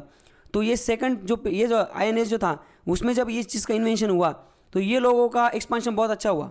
समझ रहे, क्योंकि इनको पास फिर ये इन्होंने इक्विपमेंट बनाए, हथियार बनाए, काफ़ी चीज़ें बनाई। तो ये हुआ था सेकंड लेटर वैदिक पीरियड में। मतलब लेटर वैदिक पीरियड नहीं, अर्ली वैदिक पीरियड में आयरन का इन्वेंशन हुआ था, पर जो लेटर वैदिक पीरियड है उसमें इसको ज़्यादा यूज़ होने लगा था। समझ गए। अभी और लेटर वैदिक जो पीरियड है उसके बारे में हम थोड़ी कैरेक्टरिस्टिक्स देखते हैं। उसके कंपोजिशंस क्या थे, ये पेंटेड ग्रेवेयर, ये क्वेश्चन आएगा आपको, ये क्या होता है, और आयरन फ्रेज कल्चर ये क्या होता है। तो एक बार एकदम शॉर्टकट में देख लेते हैं। देखो, लेटर वैदिक compositions, this period is based on वैदिक टेक्स्ट कंपाइल आफ्टर द वेदा। वेदा के बाद जो वैदिक टेक्स्ट कंपाइल किए थे उस पे बेस है कौन सा, लेटर वैदिक page. This is a collection of the वैदिक हिम्स एंड और मंत्र, इट इज कॉल्ड एज सामहिता। तो ये जो था ना इस पीरियड में जो कलेक्शन ऑफ वैदिक हिम्स और मंत्रास, जैसे गायत्री मंत्र वगैरह, ये जो मंत्र है ना, ये सारे वही से आए हैं। तो ये जो वैदिक हिम्स और मंत्र थे इसको बोलते हैं सामहिता। सिंस द हिम्स वेर संग the Veda was set tune and was name of the साम वेदा सामहिता। तो ये जो हिम्स थे ना, इसको बोला जाता था, जैसे गायत्री मंत्र अभी इसको क्या ओम भूर्भुवः स्वः, इसको बोला जा रहा है। तो वेदा ने क्या कर दिया, वेदा ने एक ट्यून सेट कर दी और उस ट्यून को बोला गया क्या, साम वेदा सामहिता। समझ गए आप। तो देर वेर क्या है, 2 more connections were compose during this period. 2 और कंपोजिशन ना कंपोज की गई, कलेक्शन कंपोज करके दिए इस पीरियड में। एक का था यजुर्वेदा सामहिता, दूसरे का नाम था अथर्ववेदा सामहिता। अब इस चीज़ को ना हमें नेक्स्ट लेक्चर में और डिटेल में देखना है, सामहिता क्या होता है, कंपोजिशन क्या होता है, समझ रहे, हिम्स क्या होता है। जैसे हमने ये जो देखा था ऋग्वेदा, शॉर्टकट में देखो प्रीवियस लेक्चर में हमने देखा था ऋग्वेदा साम, ये जो सारे टाइप के वेदा से इसको हमने देख लिया था। बट इसको अथर्ववेदा, ऋग्वेदा, इसको हमें डिटेल में नेक्स्ट लेक्चर में देखना है। तो उस टाइम पे मैं वापस आपको रिवाइज करा दूंगा। तो ये एक कैरेक्टरिस्टिक्स थी किसकी, लेटर वैदिक एज की। और क्या था आगे, आगे देखो ये था पेंटेड ग्रेवेयर। अब पेंटेड ग्रेवेयर क्या था, इस पे आता है क्वेश्चन, समझ गए। अब क्या होता है, देखो इधर देखो यहाँ पे लिखा हुआ है, इनका बोलना है कि जो एक्सकेशन किया गया था कहाँ पे, अपर गंगेटिक बेसिन में, उसमें पाया गया था कि वहाँ पे डिशेस और जो मटका होता है, जो बर्तन का मटके का बर्तन होता है, वो ये मिला था किसका, पेंटेड ग्रे पोट्री का। ये पेंटेड ग्रे पोट्री का मिला था कहाँ पे, ईस्टर्न, यहाँ पे देखो ये जो साइट है ना, यहाँ पे मिला था, ये एक्सकेशन किया गया था। तो this where's are part of same area and same period. मतलब जब उनका जो रॉक थी जो थी वहाँ की, वो मटके वटके की, उसका जब केमिकल कंपोजिशन निकाला गया ना, तब पता चला कि ये जो है ना, ये 1000 से लेके 600 BC का है, मतलब पोस्ट वैदिक का है ये। उसके बाद क्या है, इसलिए इस साइट को क्या बोला जाता है, पेंटेड ग्रेवेयर साइट। समझ गए। और ये साइट कहाँ पे मिलती है, ये मिलती है western Uttar Pradesh and adjoining area of Punjab, Haryana and Rajasthan. Western UP, देखो ये वेस्टर्न यूपी और पंजाब का थोड़ा एरिया, राजस्थान का थोड़ा और हरियाणा का थोड़ा, यहाँ पे ये सारी जो चीज़ें मिलती हैं। अब आपको यहाँ पे मैं तस्वीर में दिखाता हूँ ये चीज़ें। देखो यहाँ पे ये है क्या, ये मटका, ये उस टाइम पे मिला था, पेंटेड था ये उस टाइम पे इस एरिया में मिला था, इसलिए ये जो पूरा एरिया है ना, इसको बोला जाता है पेंटेड ग्रेवेयर। समझ गए आप। तो क्वेश्चन अगर आता है तो पेंटेड ग्रेवेयर ये किससे रिलेटेड है, तो ये लेटर वैदिक पीरियड से रिलेटेड है। उसके बाद और ion phase culture. Ion phase culture means क्या, अब देखो हमने जो देखा था इस टाइम तक आयन था क्या, नहीं था। इसके वजह से क्या था, लिमिटेशंस काफ़ी थी लोगों के बीच में, काम करने के बीच में, क्योंकि लिमिटेशन इसलिए थी, आयन नहीं था तो वेपन नहीं था, वेपन नहीं था तो मतलब काफ़ी इक्विपमेंट्स नहीं थे जो आयन से बनती है। बाद में क्या हुआ, फिर आयन का इन्वेंशन हुआ। कब हुआ था, देखो ये लेटर वैदिक पीरियड में आयन का यूज़ ज़्यादा होने लगा, क्योंकि ये आयन एज है जो है ना, आयन एज है ना, 1,500 से लेकर 200 तक, 1,500 से लेकर 200 तक आयन एज है। इसमें हमने देखा ये वैदिक एज देख रहे हैं, तो पहला वैदिक एज है उसमें भी आयन था, पर उसका इतना यूज़ नहीं था। पर बाद में 1000 से जब आए तब देखो क्या है, प्रोमिनेंस, मतलब ये ना इसने चरम सीमा पार कर ली आयन के यूज़ ने। तो ion gain prominence from the around 1000 BC and was found inside buried in the Pakistan and Balochistan. वहाँ पे मिला है अभी ये, पाकिस्तान और बलूचिस्तान जो है वहाँ पे नीचे दबा हुआ था, ये वहाँ पे मिला है। आयन एज कमिंग टू सब कंटिनेंट, तो सब कंटिनेंट जो था वहाँ पे आयन एज आया, कब आया था, 1000 BC में आया था। With the iron weapons they were able to defeat enemies in doabs and clear also forest for expansion. ये लोग जो थे आर्यंस, इन्होंने ना आयन की वजह से इन्होंने वेपन्स बनाए, तो ये दुश्मनों को भी आराम से हरा सकते थे, और ये फॉरेस्ट का भी एक्सपांशन कर, मतलब फॉरेस्ट को क्लियर करके भी एक्सपांशन कर सकते थे। Iron was use to make a weapon such as arrow head and spear head in Uttar Pradesh from 800 BC। मतलब ये बोल रहे हैं कि उत्तर प्रदेश में जो है आयन हेड और स्पेयर हेड, इसका यूज़ होने लगा था कब से, 800 BC में। Iron spread to eastern UP and Videha जो अभी नॉर्थ बिहार में बाय 600 BC। मतलब आयन जो है, आयन का क्या हुआ, जो इसका स्प्रेड हुआ, सबसे पहले क्या हुआ, 1000 में तो सब कंटिनेंट में आया, 800 में उत्तर प्रदेश में ये स्प्रेड हो गया, और 600 तक आते आते ये बिहार उत्तर प्रदेश वहाँ पे भी ये स्प्रेड हो गया। और ये क्वेश्चन आता है कि लेटर वैदिक एज में जो आयन है इसको क्या टर्म से बोला गया है, मतलब रेफर किया गया है, तो क्या है, श्यामा और कृष्ण आयास। इस चीज़ से लेटर वैदिक एज में जो आयन है उसको नवाजा गया है। मतलब अगर आपको क्वेश्चन आता है कि श्यामा और कृष्ण आयास ये क्या है, तो ये आयन एज जो है लेटर वैदिक एज में जो आयन का यूज़ होने लगा था उसको रेफर किया गया इस वर्ड से। समझ गए आप। आपने ये मूवी में देखा ही होगा बाहुबली में, तो ये जो चीज़ थी ना ये भी यहाँ से आई थी। मतलब आपने ये एरोज देखे होंगे, देखो ये मारता है एरोज वगैरह, तो एरोज का इन्वेंशन जब हुआ था ना वो हुआ था 1000 BC में। समझ गए। अभी जो चल रहा है वो है 2020, वापस आते हैं 1500 1200 1100 100 0। उसके बाद ये एडी ना, जीरो से पहले जो था, तो जीरो से पहले 1000 BC, मतलब लगभग अब 3000 BC पहले ये इसका इन्वेंशन हुआ था, किसका, एरोज का। और वो एरोज फिर उस टाइम पे लोगों ने, मतलब जो आर्यंस थे उन्होंने वेपन्स वगैरह बनाना स्टार्ट कर दिया था। समझ गए आप। देखो ये आपने देखा होगा मूवी में, तो ये वहाँ से निकला था ये चीज़। ये सारे एरोज वगैरह है ना 1000 BC से उस टाइम पे बने थे।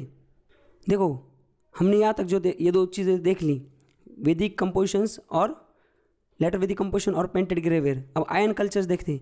देखो आयन फेज जो कल्चर था, आयन जो लेटर वैदिक एज था, वहाँ पे लोग कहाँ रिसाइड हुए थे, कहाँ रुके थे, देखो यहाँ पे ये एरिया में वो इन्होंने यहाँ पे घर बना लिया था और यहीं पे वो रहने लगे थे।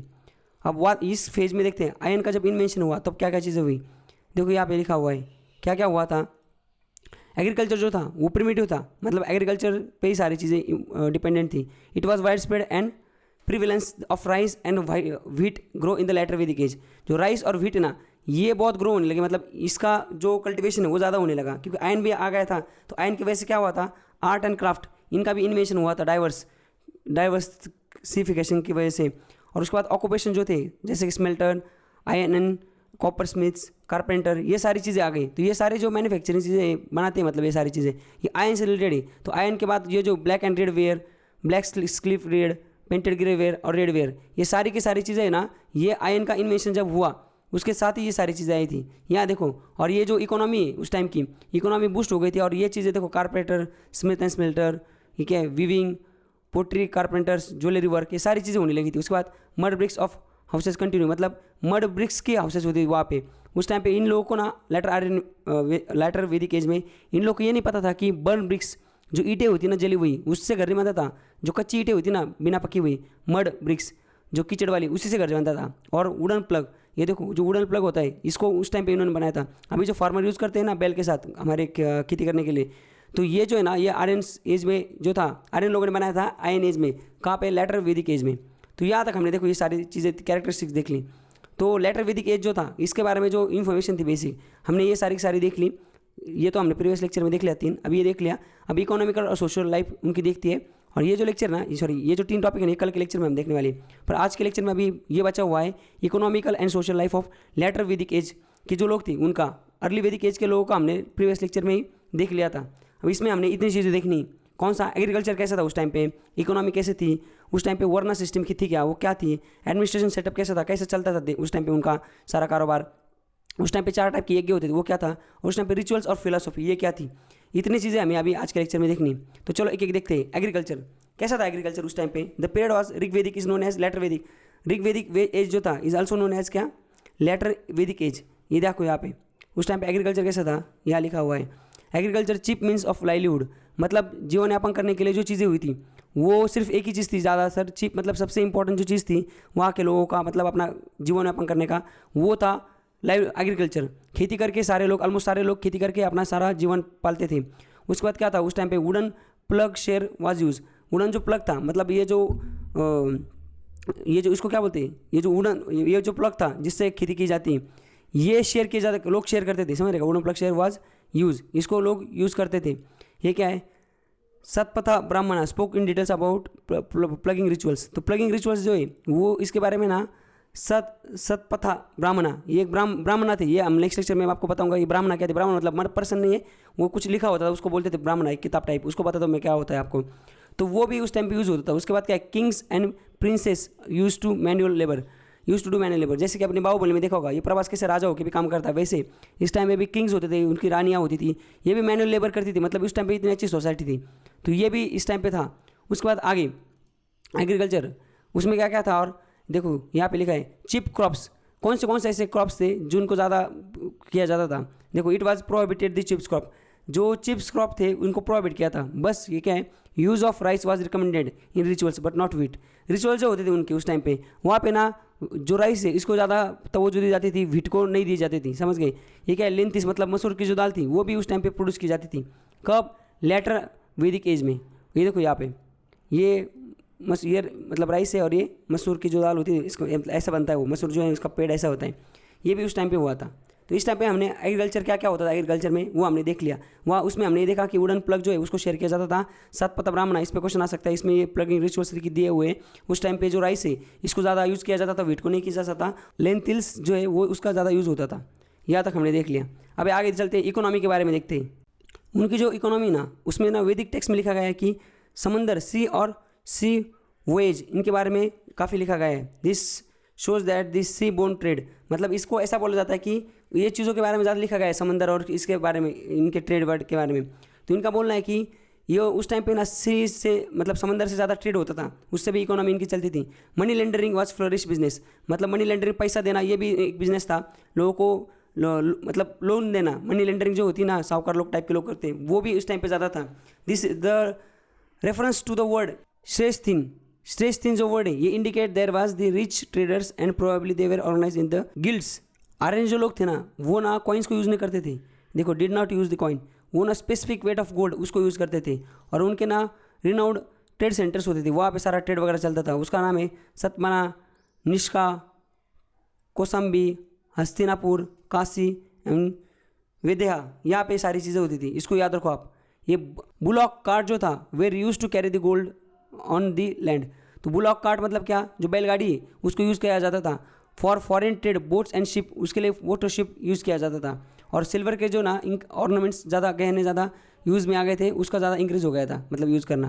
देखो यहाँ पे ये जो है ना ये बैलगाड़ी, इसमें ज़्यादा गोल्ड वोल्ड लेके जाते थे वो लोग, और जो सी का ओशन को यूज़ करते थे इंटरनेशनल ट्रेड करने के लिए। तो यहाँ तक हमने देख लिया कौन सा वाला, ये इकोनॉमी जो थी वो भी देख ली। अब वर्ना सिस्टम देखते हैं। वर्ना सिस्टम आपको पता होगा, इसको मैं आपको ऊपर बता देता हूँ। देखो उस टाइम पे सोसाइटी ना 4 वर्ण में डिवाइड हो गई थी। इससे पहले जो था अर्ली वैदिक एज, इसमें सब सही था, इसमें सब इक्वल स्टेटस, सब इक्वल, मतलब किसी को ज़्यादा प्रिविलेज नहीं, जैसे किसी को कम प्रिविलेज नहीं, सब लोग एक जैसे थे। पर बाद में क्या हुआ, ये जो लेटर वैदिक एज ना, इसमें ना थोड़ा कांड हो गया। इसमें क्या हुआ, लोगों को ना डिवाइड कर दिया 4 वर्ण में। पहला था ब्राह्मण, दूसरा था क्षत्रिय और उसको राजन ने भी बोलते थे, तीसरा था वैश्य, चौथा था शूद्र। अब ये जो ब्राह्मण है ना, इसमें ब्राह्मण कास्ट के जो लोग हैं वो आएंगे, उन्होंने सिर्फ लिखाई पढ़ाई करनी है, किताबें लेनी है, मंत्र एक उच्चारण करना है, लोगों की शादी करवानी, समझ रहेगा, शादी उसके बाद लोग कोई मर गया उधर ब्राह्मण आके मंत्र पढ़ना है। ये सारी चीज़ अभी भी चल रही जो है ना, वो इसमें इस लेटर वैदिक एज में आई थी, जो ब्राह्मण सारी चीज़ें करेंगे। अब क्षत्रिय जो होती थी ना, क्षत्रिय जैसे अभी जाट, मराठा, पटेल, ये जो सारी, पटेल तो नहीं पता, पर जाट, मराठा, उधर पंजाबी में वो सिख कौम, जैसे अभी ये कौम है, ये क्षेत्रीय कौम मानी जाती है शुरू में से। तो ये जो लोग थे ना, ये लड़ाऊ कितने होते थे, मतलब इनको ना सिर्फ लड़ने का हक जो था इनको ही होता था, इन्हीं का ही आदमी राजा बनेगा, ऐसी सारी चीज़ें थी। और ब्राह्मण का काम सिर्फ मंत्र पढ़ना था, इनका काम ये था। वैश्य मतलब क्या, अभी के कास्ट में आपको बताता हूँ, जो सिंधी जो लोग होते हैं ना, जैसे कि वो क्या व्यापार करते, तो वैश्य मतलब क्या, जो ट्रेडर वेडर जो व्यापार करते हैं वो सारे लोग वैश्य होते थे उस टाइम पे, ये सारी चीज़ें हुई थी। और शूद्र मतलब अभी जो SC/ST लोग हैं ना, उस टाइम पे वो शूद्र हुआ करते थे। ये लोग ना ट्रेडिंग करेंगे ना, ये राजा बन सकते, ना ये लिखाई पढ़ाई कर सकते, ये सिर्फ जो मैनुअल स्कैवेंजिंग टाइप के जो काम है ना वही कर सकते थे। ये ऐसा लेटर वैदिक जो एज है, इसके जो वर्ण सिस्टम इसके अकॉर्डिंग था, समझ रहे। Each varna has its own set of functions to perform which were effectively ritually enforce ritually इसको इन्फोर्स किया जाता है। Every wise assign to varna by birth, हर एक को ना बाय बर्थ वर्ण असाइन किया जाता था, मतलब जो इसमें पैदा हुआ है। देखो यहाँ पे डायग्राम आपको एकदम सही से एक्सप्लेन करेगी। देखो ये ब्राह्मण है, इसका पंडित टाइप का शक्ल है, मतलब ये सारा पंडित वंडित करेगा। ये क्षत्रिय है, मतलब इसने सिर्फ लड़ा चंग चुंग करना है। ये वैश्य है, ये एकदम देखो व्यापारी टाइप है, एकदम ट्रेडर टाइप। और ये शूद्र है, ये एकदम बेचारा गरीब है, समझ गए आप। तो ये सिस्टम उस टाइम पे प्रिवेलेंस में आई थी, वर्ण सिस्टम। देखो वही चीज़ यहाँ पे लिखी हुई कि जो ब्राह्मण्स होते थे वो क्या होते थे, प्रिस्ट होते थे। 16 क्लास ऑफ प्रिस्ट, वे समझ रहे क्या, वो प्रिस्ट होते थे, वो सारी चीज़ें वही करते थे, परफॉर्मेंस सेक्रीफाइसेस और सारे यज्ञ वज्ञ वो करते थे। बाद में क्षत्रिय होते थे, इनका काम होता है लोगों को, ये किंग्स होते हैं, class of rulers and Kings, इनका काम होता है लोगों को प्रोटेक्ट करना। वैश्य जो होते थे वो ट्रेडर, एग्रीकल्चर, कैटल रेयरिंग, ये सारे काम जो होते थे ये कौन करते थे, ये वैश्य लोग करते थे। उसके बाद जो शूद्र होते थे, इनका काम क्या होता था, देखो यहाँ पे लिखा है, ये शूद्र जो है इनका was not granted the same privilege. बाकी को जो प्रिविलेज, ऊपर के 3 वालों को जो प्रिविलेज दिए जाते थे, ये प्रिविलेज शूद्रों को नहीं दिए जाते थे, एंड इनके अगेंस्ट डिस्क्रिमिनेशन होता था, समझ रहे। इनका स्टेटस वेटस सबसे कम होता था। बाद में देखो पेट्रोर्ची मतलब क्या, कि डोमिनेंस किसका होगा घर में।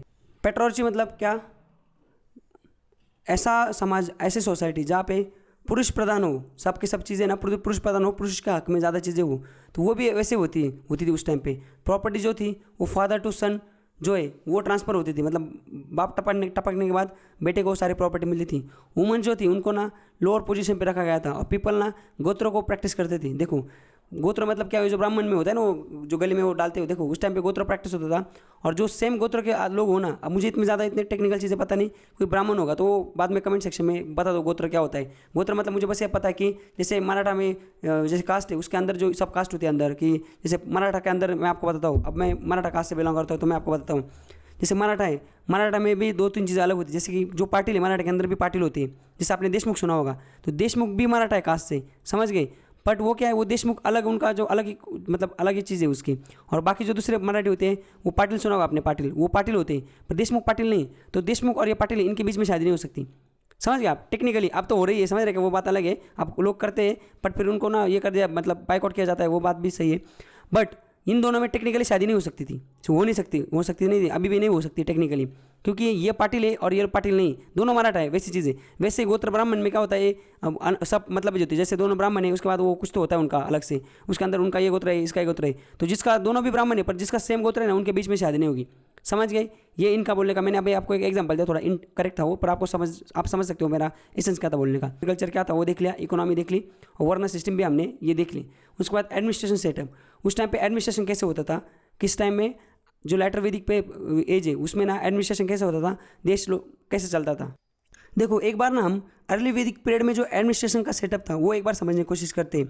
अर्ली वैदिक जो पीरियड था ना, उसमें क्या था, अर्ली वैदिक पीरियड में जो आर्यंस थे वो ना ट्राइब्स में गैदर से रादर देन द किंगडम, मतलब उस टाइम पे किंगडम नहीं था, राज्य नहीं था बड़ा, क्या था होता था, ट्राइब्स होते थे सारे के सारे। हमने ये इसको प्रीवियस लेक्चर में देखा था। तो चीफ ऑफ जो ट्राइब्स था उसको राजम बोला जाता था, मतलब जो चीफ था वो ट्राइब्स का सारा, एक जो चीफ होता था उसको राजम बोला जाता था। और autonomy of Roger was restricted, bye tribal council called सभा एंड समिति। अब ये सभा और समिति क्या होता है, इसको एक बार मैं आपको समझाता हूँ। देखो यहाँ पे लिखा है, जो उस टाइम पे देखो जब आर्यंस यहाँ पे आए थे वो तो कैसे आए थे, वो सारे एक ही चीज़ में आए थे, वो ट्राइब्स में, मतलब वो तबके होते थे अलग अलग। जो शुरू में जो आए थे वो अर्ली वैदिक पीरियड में आए थे और लेटर वैदिक पीरियड में आए थे। तो अब अर्ली वैदिक पीरियड में क्या होता था, ये सारे के सारे क्या होते थे, तबका होता था ना, तो ट्राइब होते थे सारे के सारे। अब उसमें ना सभा और समिति दोनों मिला के एक ट्राइबल काउंसिल होती थी, और वो ट्राइबल काउंसिल चुनती थी राजा कौन होगा। समझ गए आप, तो सभा एक होगा, एक समिति होगी, ये दोनों मिला के एक ट्राइबल काउंसिल होगी, और वो ट्राइबल काउंसिल जो है वो इस राजा को चुनेगी। अब सभा और समिति, तो ये पहले सभा देखते हैं, उसके बाद समिति देखते हैं। सभा जो था ना, सभा में क्या होते थे, meeting of great man in the tribes, जो बड़े बड़े जो पुराने टाइप के लोग होंगे ट्राइब में, इनकी एक मीटिंग मतलब होती थी, मतलब एक लोग होते थे, इनकी जब गैदरिंग होती थी इसको सभा बोलते थे। और समिति में थी मतलब क्या, meeting of the all free tribesman, बाकी सारे जो गरीब जनता है ये, तो इन जो सारी गरीब जनता है इनको बोलता था समिति, और जो बड़े बड़े वीआईपी लोग हैं उनको बोला जाता था सभा, मतलब ट्राइब के अंदर। और ये दोनों मिला के जो होता था उसको क्या बोलते थे, इसको बोलते थे ट्राइबल काउंसिल। तो ट्राइबल काउंसिल जो थी वो राजा को चुनती थी।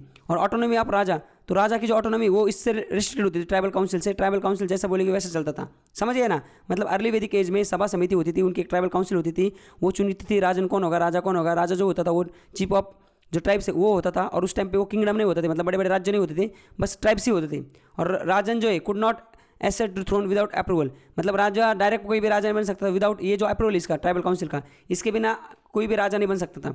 अब ये समझ गए, पहले ऐसा पूरा ये था चित्र। अब बाद में क्या हुआ था, देखो अब बाद में क्या होता, और उसमें भी एक चीज़ होती थी कि जो ट्राइब से उसको मतलब हेरिडेटरी चीफ्स नहीं, वो डायरेक्ट इस ट्राइबल काउंसिल से भी उनको गवर्न किया जाता था, समझ रहे। और जो राजा होता था, अब बाद में क्या हुआ था, जो राजा जो होता था वो क्या था, rudimentary court which was attended by the, मतलब राजा के पास एक कोर्ट होता था, उसमें ना सभासद होते थे एंड ग्रामणी होती थी। सभासद को क्या कोर्टियर्स बोलते थे, और चीफ ऑफ स्टेट्स को बोलते थे ग्रामणी, ये लोग होते थे। और राजा की सारी मेन रिस्पॉन्सिबिलिटी क्या होती थी, वो होती थी प्रोटेक्ट द ट्राइब, लोगों को प्रोटेक्ट करना, ये राजा की रिस्पॉन्सिबिलिटी थी उस टाइम पे। अब बाद में क्या हुआ, देखो बाद में ये हुआ था, सेवरल जो फंक्शनलिटीज ऐड होगी, मतलब ये अर्ली वैदिक एज में था ना। अभी जो चीज़ें हमने डिस्कस की ना, एक तो सभा होती थी जिसमें वीआईपी लोग, समिति में आम आदमी, समिति सभा मिला के दोनों मिला के क्या होगा, एक ट्राइबल काउंसिल होगी। ट्राइबल काउंसिल चुनेगी, राजा कौन होगा, सारा वही करेगी, राजा के पास ज़्यादा ऑटोनॉमी नहीं, ट्राइबल काउंसिल के ज़्यादा मतलब राजा ने ज़्यादा उंगली नहीं करना है, ज़्यादा नाटक नहीं करना है। बट बाद में क्या हुआ, जो और उस टाइम पे किंगडम नहीं होता था, मतलब राज्य नहीं होता था बड़ा बड़ा, सारा ट्राइब्स ही होता था। बट बाद में क्या हुआ, जैसे अर्ली लेटर वैदिक एज आया, उसमें क्या हुआ, सेवरल फंक्शनलिटीज और फंक्शंस ऐड किए गए उस चीज़ों में। एक पुरोहित ऐड किया गया, एक सेनानी ऐड किया गया, एक दूतास ऐड किया गया, और एक ये क्या है, स्पाश ऐड किया गया। अब ये जो पुरोहित था इसका क्या काम है यहाँ, मतलब चापलिन, ये चापलिन ऐड कर दिया। ये आर्मी चीफ था, कौन सेनानी। ये दूतास मतलब क्या, एनवाई जो होते हैं ना, आईपीएस, अभी इंडियन फॉरेस्ट सर्विस, मतलब जैसे कि दूतास मतलब क्या, किसी राज्य के साथ हमने वार लड़ना है तो उसको जो इन्फॉर्मेशन देनी, भैया हम आपके साथ लड़ने वाले, संधि कर लो, ये सारी चीज़ें ये भेजने के लिए एक आदमी होता है, उसको दूतास बोलते थे। और स्पाइस मतलब जेम्स बॉन्ड, ये भी उस टाइम पे ऐड किए गए थे बाद में, समझ गए आप। और पुरोहिता जो था, पुरोहिता का काम था सेरेमनीज, स्पेल्स और success in war and prosperity in peace, मतलब पुरोहिता का काम था ये सारे मंत्र यज्ञ वज्ञ करना। जैसे आपने बाहुबली में देखा होगा, वो बड़ा सा वो बैल काटते समझ रहे। तो बड़े बड़े जो वार होते थे वो सारे, उससे पहले ना जो वार के टाइम पे सेरेमनीज ऑर्गेनाइज करना, मतलब किसी को बकरे की बलि चढ़ानी है या अच्छा दूसरा कोई यज्ञ करना है प्रॉस्पेरिटी एंड पीस के लिए राज्य में, ये था। और rajan were seen as the क्या, custodian of social order and protector of rajya, तो राज्य का सोशल ऑर्डर मेंटेन रखना और राज्य को प्रोटेक्ट करना, ये काम किसकी थी, कस्टोडियन कौन था इसका, ये था राजन जो था, ये इसके कंधे पे सारा भार होता था, समझ गए। ये हमने यहाँ तक तो देख लिया। तो चलो आगे देखते हैं, आगे क्या है। उस टाइम पे ना रिचुअल्स बहुत आ गए थे। अब क्या हुआ था, अब तक तो किंगडम नहीं था, अभी किंगडम बनने लगे थे। और हेरिटरी किंगशिप, मतलब इससे पहले क्या था, ट्राइबल काउंसिल चुनते थे सारा, अब वैसा नहीं होता, अब चित्र चेंज हो गया था। अब ना हेरिडेटरी किंगशिप, मतलब राजा का बेटा ही राजा बनेगा, ऐसा हो गया था। राजा का मर गया, उसका बेटा राजा बनेगा।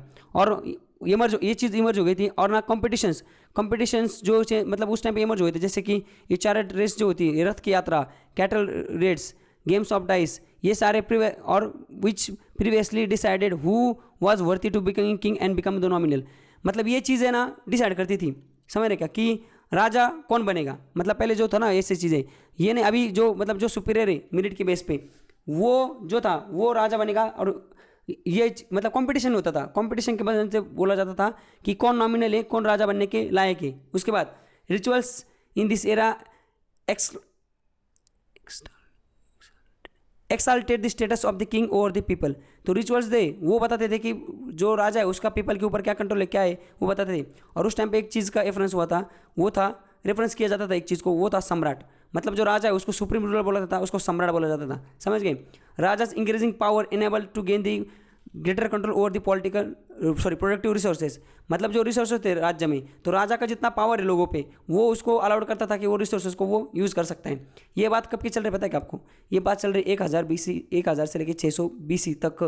BC मतलब कौन सा? अभी जो है 2020, 2015, 1900, 1500, 1600, 1500, 1400, 1200, 1000, 500, 100, 0, उससे पीछे के इधर 1000, मतलब अभी 3000 साल पुरानी हम बात कर रही। ये जो राजा राजा चल रहे हैं, खेल रहे हैं ना ये वाले, उस टाइम पे काफ़ी राज्य थे, उनके बारे में थोड़ा डिस्कस करते हैं। देखो ये जो सारे राज्य थे यहाँ पे लिखा है, कौन सा था? किंगडम। अभी हमने देखा ना कि अर्ली वैदिक पीरियड में ये क्या था? ट्राइब्स थे, राज्य नहीं थे, किंगडम नहीं थे।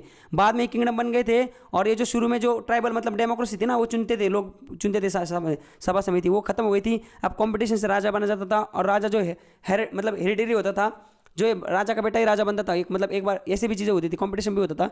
तो ये किंगडम्स थे, गंधार, केकैया, उत्तर मद्रा, ईस्टर्न मद्रा, साउथ मद्रा, कुशीनगर, पंचल, काशी मॉडर्न और कौशल, ये सारे चीज़ें काशी में, जैसे कि अभी का वाराणसी, समझ गए। और ये जो चीज़ है यहाँ पे लिखा है, उत्तर मद्रा मतलब कश्मीर, नियर कंगा मतलब ये जो ईस्ट मद्रा है, साउथ मद्रा मतलब नियर अमृतसर है अभी फिलहाल। ये सारी चीज़ें आप इसको एक बार पढ़ लो। ये रावलपिंडी जो है वेस्ट पंजाब में, वो मतलब गांधार, ये उस टाइम पे जो नाम थे, और अभी का नाम क्या है वो, ये अभी दिया है यहाँ पे, अभी का लोकेशन। तो समझ गए आप, ये सारी चीज़ें उस टाइम पे होती थी। ये किंगडम में चेंज हुआ था। एडमिनिस्ट्रेशन मतलब क्या हुआ था अभी, मतलब जो आर्यंस आए थे यहाँ पे, वो ट्राइब्स थे।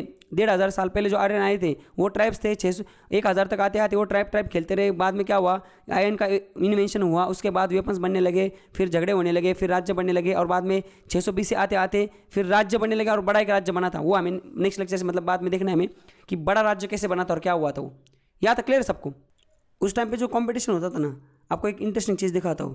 कंपटीशन मतलब जो देखा ना, आपको इसको याद कैसे रखना है। देखो आपने ये देखा होगा, उस टाइम पे ना रेस वगैरह होती थी, और रेस के हिसाब से बताया जाता था राजा कौन है, समझ गए। तो आपको ये जो घोड़ा वाला जो है ना रेस, इससे आप याद रख सकते हो कि ये जो चीज़ें है ना, तो ये अगर लेटर वैदिक एज नहीं होता, ये आर्यन नहीं होते ना, तो ना इस मूवी में ये सीन लाया जाता।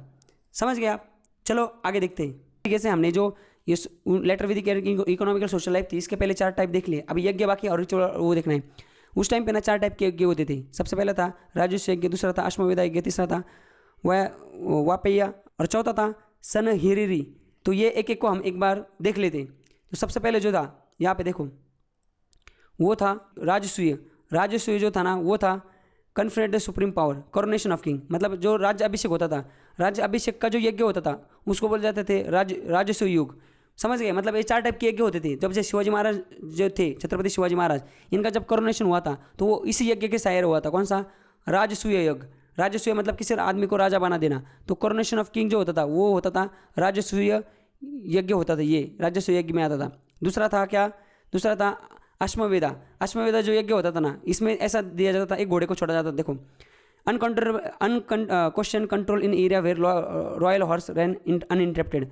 मतलब एक घोड़े को छोड़ा जाता, राजा बोलता था ये घोड़े को, तू जा जहाँ तक दौड़ना था वहाँ तक जा। जो घोड़ा दौड़ता था और वो जहाँ तक जाता था, जहाँ पहुँचता था ना, वहाँ तक की टेरिटरी राजा की। और जैसे अभी मेरे खेत से घोड़ा गया है, तो वो टेरिटरी भी राजा की हो गई। बट अगर मैं बोलूँगा, कुछ आवाज़ उठाऊंगा, तो मुझे दबाया जाता था, मुझे टपका दिया जाता था। तो ये जो रिचुअल्स होता था उसको बोलते हैं अश्वमेधा। तो ये एक्चुअली ये घोड़ा मैंने इसलिए लिखा है ताकि आपको समझ आ जाए। जो घोड़ा होता है अश्वमेधा, तो ये भी उस टाइम पे रिचुअल होता था। तीसरा था जो रिचुअल था, उसका नाम था वायपेय। जो वायपेय होता था, इसमें ना घोड़ी की रेस लगाई जाती थी। देखो ये क्या है, chariot race between the royal chariots and kinsmen. तो ये जो है अलग अलग राज्य के राजा, उनमें घोड़े की रेस लगाई जाती थी। इसको बोलते हैं वायपेय यज्ञ। तो ये भी उस टाइम पे था 4 यज्ञों में। देखो घोड़े की रेस होती थी। और 4 नंबर का जो था उसको साहरी हिरतरी ये बोला जाता है। ये जो था, ये जो मतलब जो टैक्स वगैरह कलेक्ट किए जाते थे, officer collecting tax and tributes, इस टाइप पे ये मतलब यज्ञ करके उनको यज्ञ दिया जाता। मतलब जो जैसे हम शपथ लेते हैं ना, हमारे जो प्रेसिडेंट वगैरह है ये शपथ लेते हैं। तो जैसे कोई आदमी, कोई ऑफिसर है, उसको कल टैक्स मतलब कोई टैक्स इकट्ठा करना था, ट्रिब्यूट इकट्ठा करने थे उस टाइम पे, तो उसको ये शपथ दिला जाती थी ये यज्ञ करके। तो ऐसे हमने देखे 4 टाइप के यज्ञ उस टाइम पे होते थे। इस पे क्वेश्चन आता है, ये जो राजसूय यज्ञ है ना, इस पे क्वेश्चन आया था यूपीएससी में। तो इसको भी आप याद रखो। इस तरह से हमने 5 पॉइंट देख लिए। अब रिचुअल्स एंड ये देख ले philosophy. Sacrifices become more important. Sacrifice जो है ना वो मोर इंपॉर्टेंट हुआ था दैन प्रेयर्स उस टाइम पे, ये हमने देखा था। They assume both public and domestic character, ये दोनों का कैरेक्टर असाइन करते थे। While people performing sacrifices within the family, public sacrifices include king and community. दो टाइप के होते थे देखो, एक तो प्राइवेट मतलब हमारा फैमिली वाला सैक्रिफाइस होता था, और एक पब्लिक सैक्रिफाइस। पब्लिक मतलब कैसा, फैमिली मतलब हमारे घर में कोई सुख शांति के लिए कोई यज्ञ किया। सैक्रिफाइस मतलब आदमी को मारना नहीं हर बार। सैक्रिफाइसेस मतलब क्या है, यज्ञ को भी सैक्रिफाइस ही बोलते हैं, यज्ञ करते हैं ना हम, उसको भी सैक्रिफाइस बोलते हैं। पर उस टाइम पे जो सैक्रिफाइस है वो ज़्यादा इंपॉर्टेंट हो गया था, प्रेयर्स कम इंपॉर्टेंट हुई थी। प्रेयर मतलब पहले क्या था, सिर्फ भगवान को पूजा करते थे, बाद में ओम भट्ट स्वाहा मतलब पूरा यज्ञ वज्ञ करके ये चीज़ की जाती थी। दो टाइम के होते थे सैक्रिफाइसेस, एक फैमिली सुख शांति के लिए, और दूसरा जो होता था वो पब्लिक मतलब किंग्स कम्युनिटी उसके लिए, जो राजा अपने राज्य के लिए हवन वगैरह करता था, यज्ञ हवन बनी समझेगा, मतलब ये ज़्यादा इंपॉर्टेंट हो गया था उस टाइम पे। तो रिचुअल वगैरह ये चीज़ें चलती थी। और क्या है देखो, ये क्या है, daily yajna was were very simple and were perform by family members themselves. Daily yajna करते थे लोग फैमिली मेम्बर्स के लिए। Beside there were daily yajnas they were perform special yajnas और फेस्टिवल डे। डेली यज्ञ तो होते थे फैमिली मेम्बर में, पर स्पेशल फेस्टिवल के टाइम पे स्पेशल यज्ञ होते थे। Sometime animal were sacrifice on this occasion, तो कभी कभी एनिमल को भी टपकाया जाता था इस ओकेजन पे। तो इस तरीके से हमने आज का जो हमारा लेक्चर था उसमें हमने लेटर वैदिक एज का जो रिवीजन है उसको कंप्लीट किया। अब देखो इसमें जो लास्ट में जो पार्ट था ना यज्ञ वगैरह, वो हमने अब ये कुछ यज्ञ तो हमने देख लिए, पर उसमें देखो ऋग्वेदा अथर्ववेदा वो सारे वेदा जो थे ना, मैंने आपको नोट्स दे दिया है। और कुछ वेदास के मतलब इन वेदास के बारे में हमने थोड़ा बेसिक और कल ले लिया था। और अभी आज का जो लेक्चर ना लेटर वैदिक, उसमें भी कुछ इन्फॉर्मेशन थी बाद में वेदास के बारे में, उसको हमने कवर नहीं किया। क्यों? क्योंकि ये मैंने आपको नोट्स में दे दिया और उस पर ज़्यादा क्वेश्चन वगैरह आते नहीं, जितना क्वेश्चन आता है वो हमने कल करवा लिया था। अब हमारा रिवीजन का मकसद क्या है कि जिस चीज़ पे क्वेश्चन आते हैं और जो कंसेप्चुअल अंडरस्टैंडिंग, कुछ ऐसी चीज़ें भी जिस पे क्वेश्चन भी नहीं आते पर वो कंसेप्ट के लिए अगले कंसेप्ट के लिए इंपॉर्टेंट है, ऐसी चीज़ें हम डिस्कस कर रहे हैं एकदम प्रिसाइजली। समझ गए आप? तो इस तरीके से हमने आज का जो हिस्ट्री का रिवीजन था उसमें लेटर वैदिक एज देख लिया। नेक्स्ट एक लेक्चर में हम बुद्धिज्म जैनिज्म जो बहुत इंपॉर्टेंट टॉपिक है, बहुत इंटरेस्टिंग है, इसको देखेंगे। तो चलिए अभी फिलहाल पॉलिटी की तरफ चलते हैं।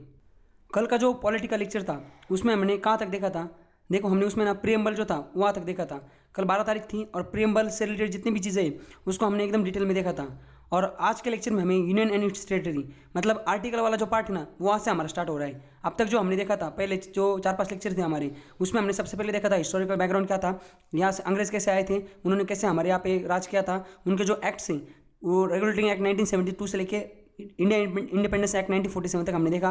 उसके बाद कॉन्स्टिट्यूशन कैसे बना वो देखा, कॉन्स्टिट्यूशन के साइलेंस फीचर्स देखे, प्रीएम्बल देखा, और आज से हम आर्टिकल स्टार्ट करने वाले हैं। आज का जो लेक्चर उसमें हम आर्टिकल 1 से लेकर 4 तक देखने वाले हैं।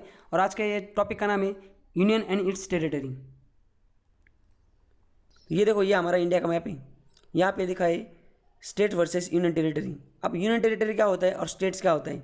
स्टेट मतलब जिसके पास फुल पावर है, और यूनियन टेरिटरी मतलब क्या, ऐसा एरिया जो पूरा स्टेट नहीं है बट वहाँ पे सारा एडमिनिस्ट्रेशन का जो काम है वो सेंट्रल गवर्नमेंट करती है।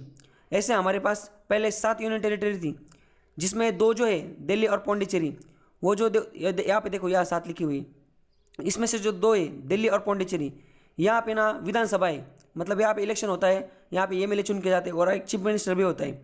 वहाँ पे विधानसभा है, वहाँ पे चीफ मिनिस्टर कानून भी बनाता है। जैसे आपने सुना होगा, ये नाम सुना होगा केजरीवाल, वो दिल्ली का वो जो आदमी केजरीवाल वो दिल्ली का चीफ मिनिस्टर है वो।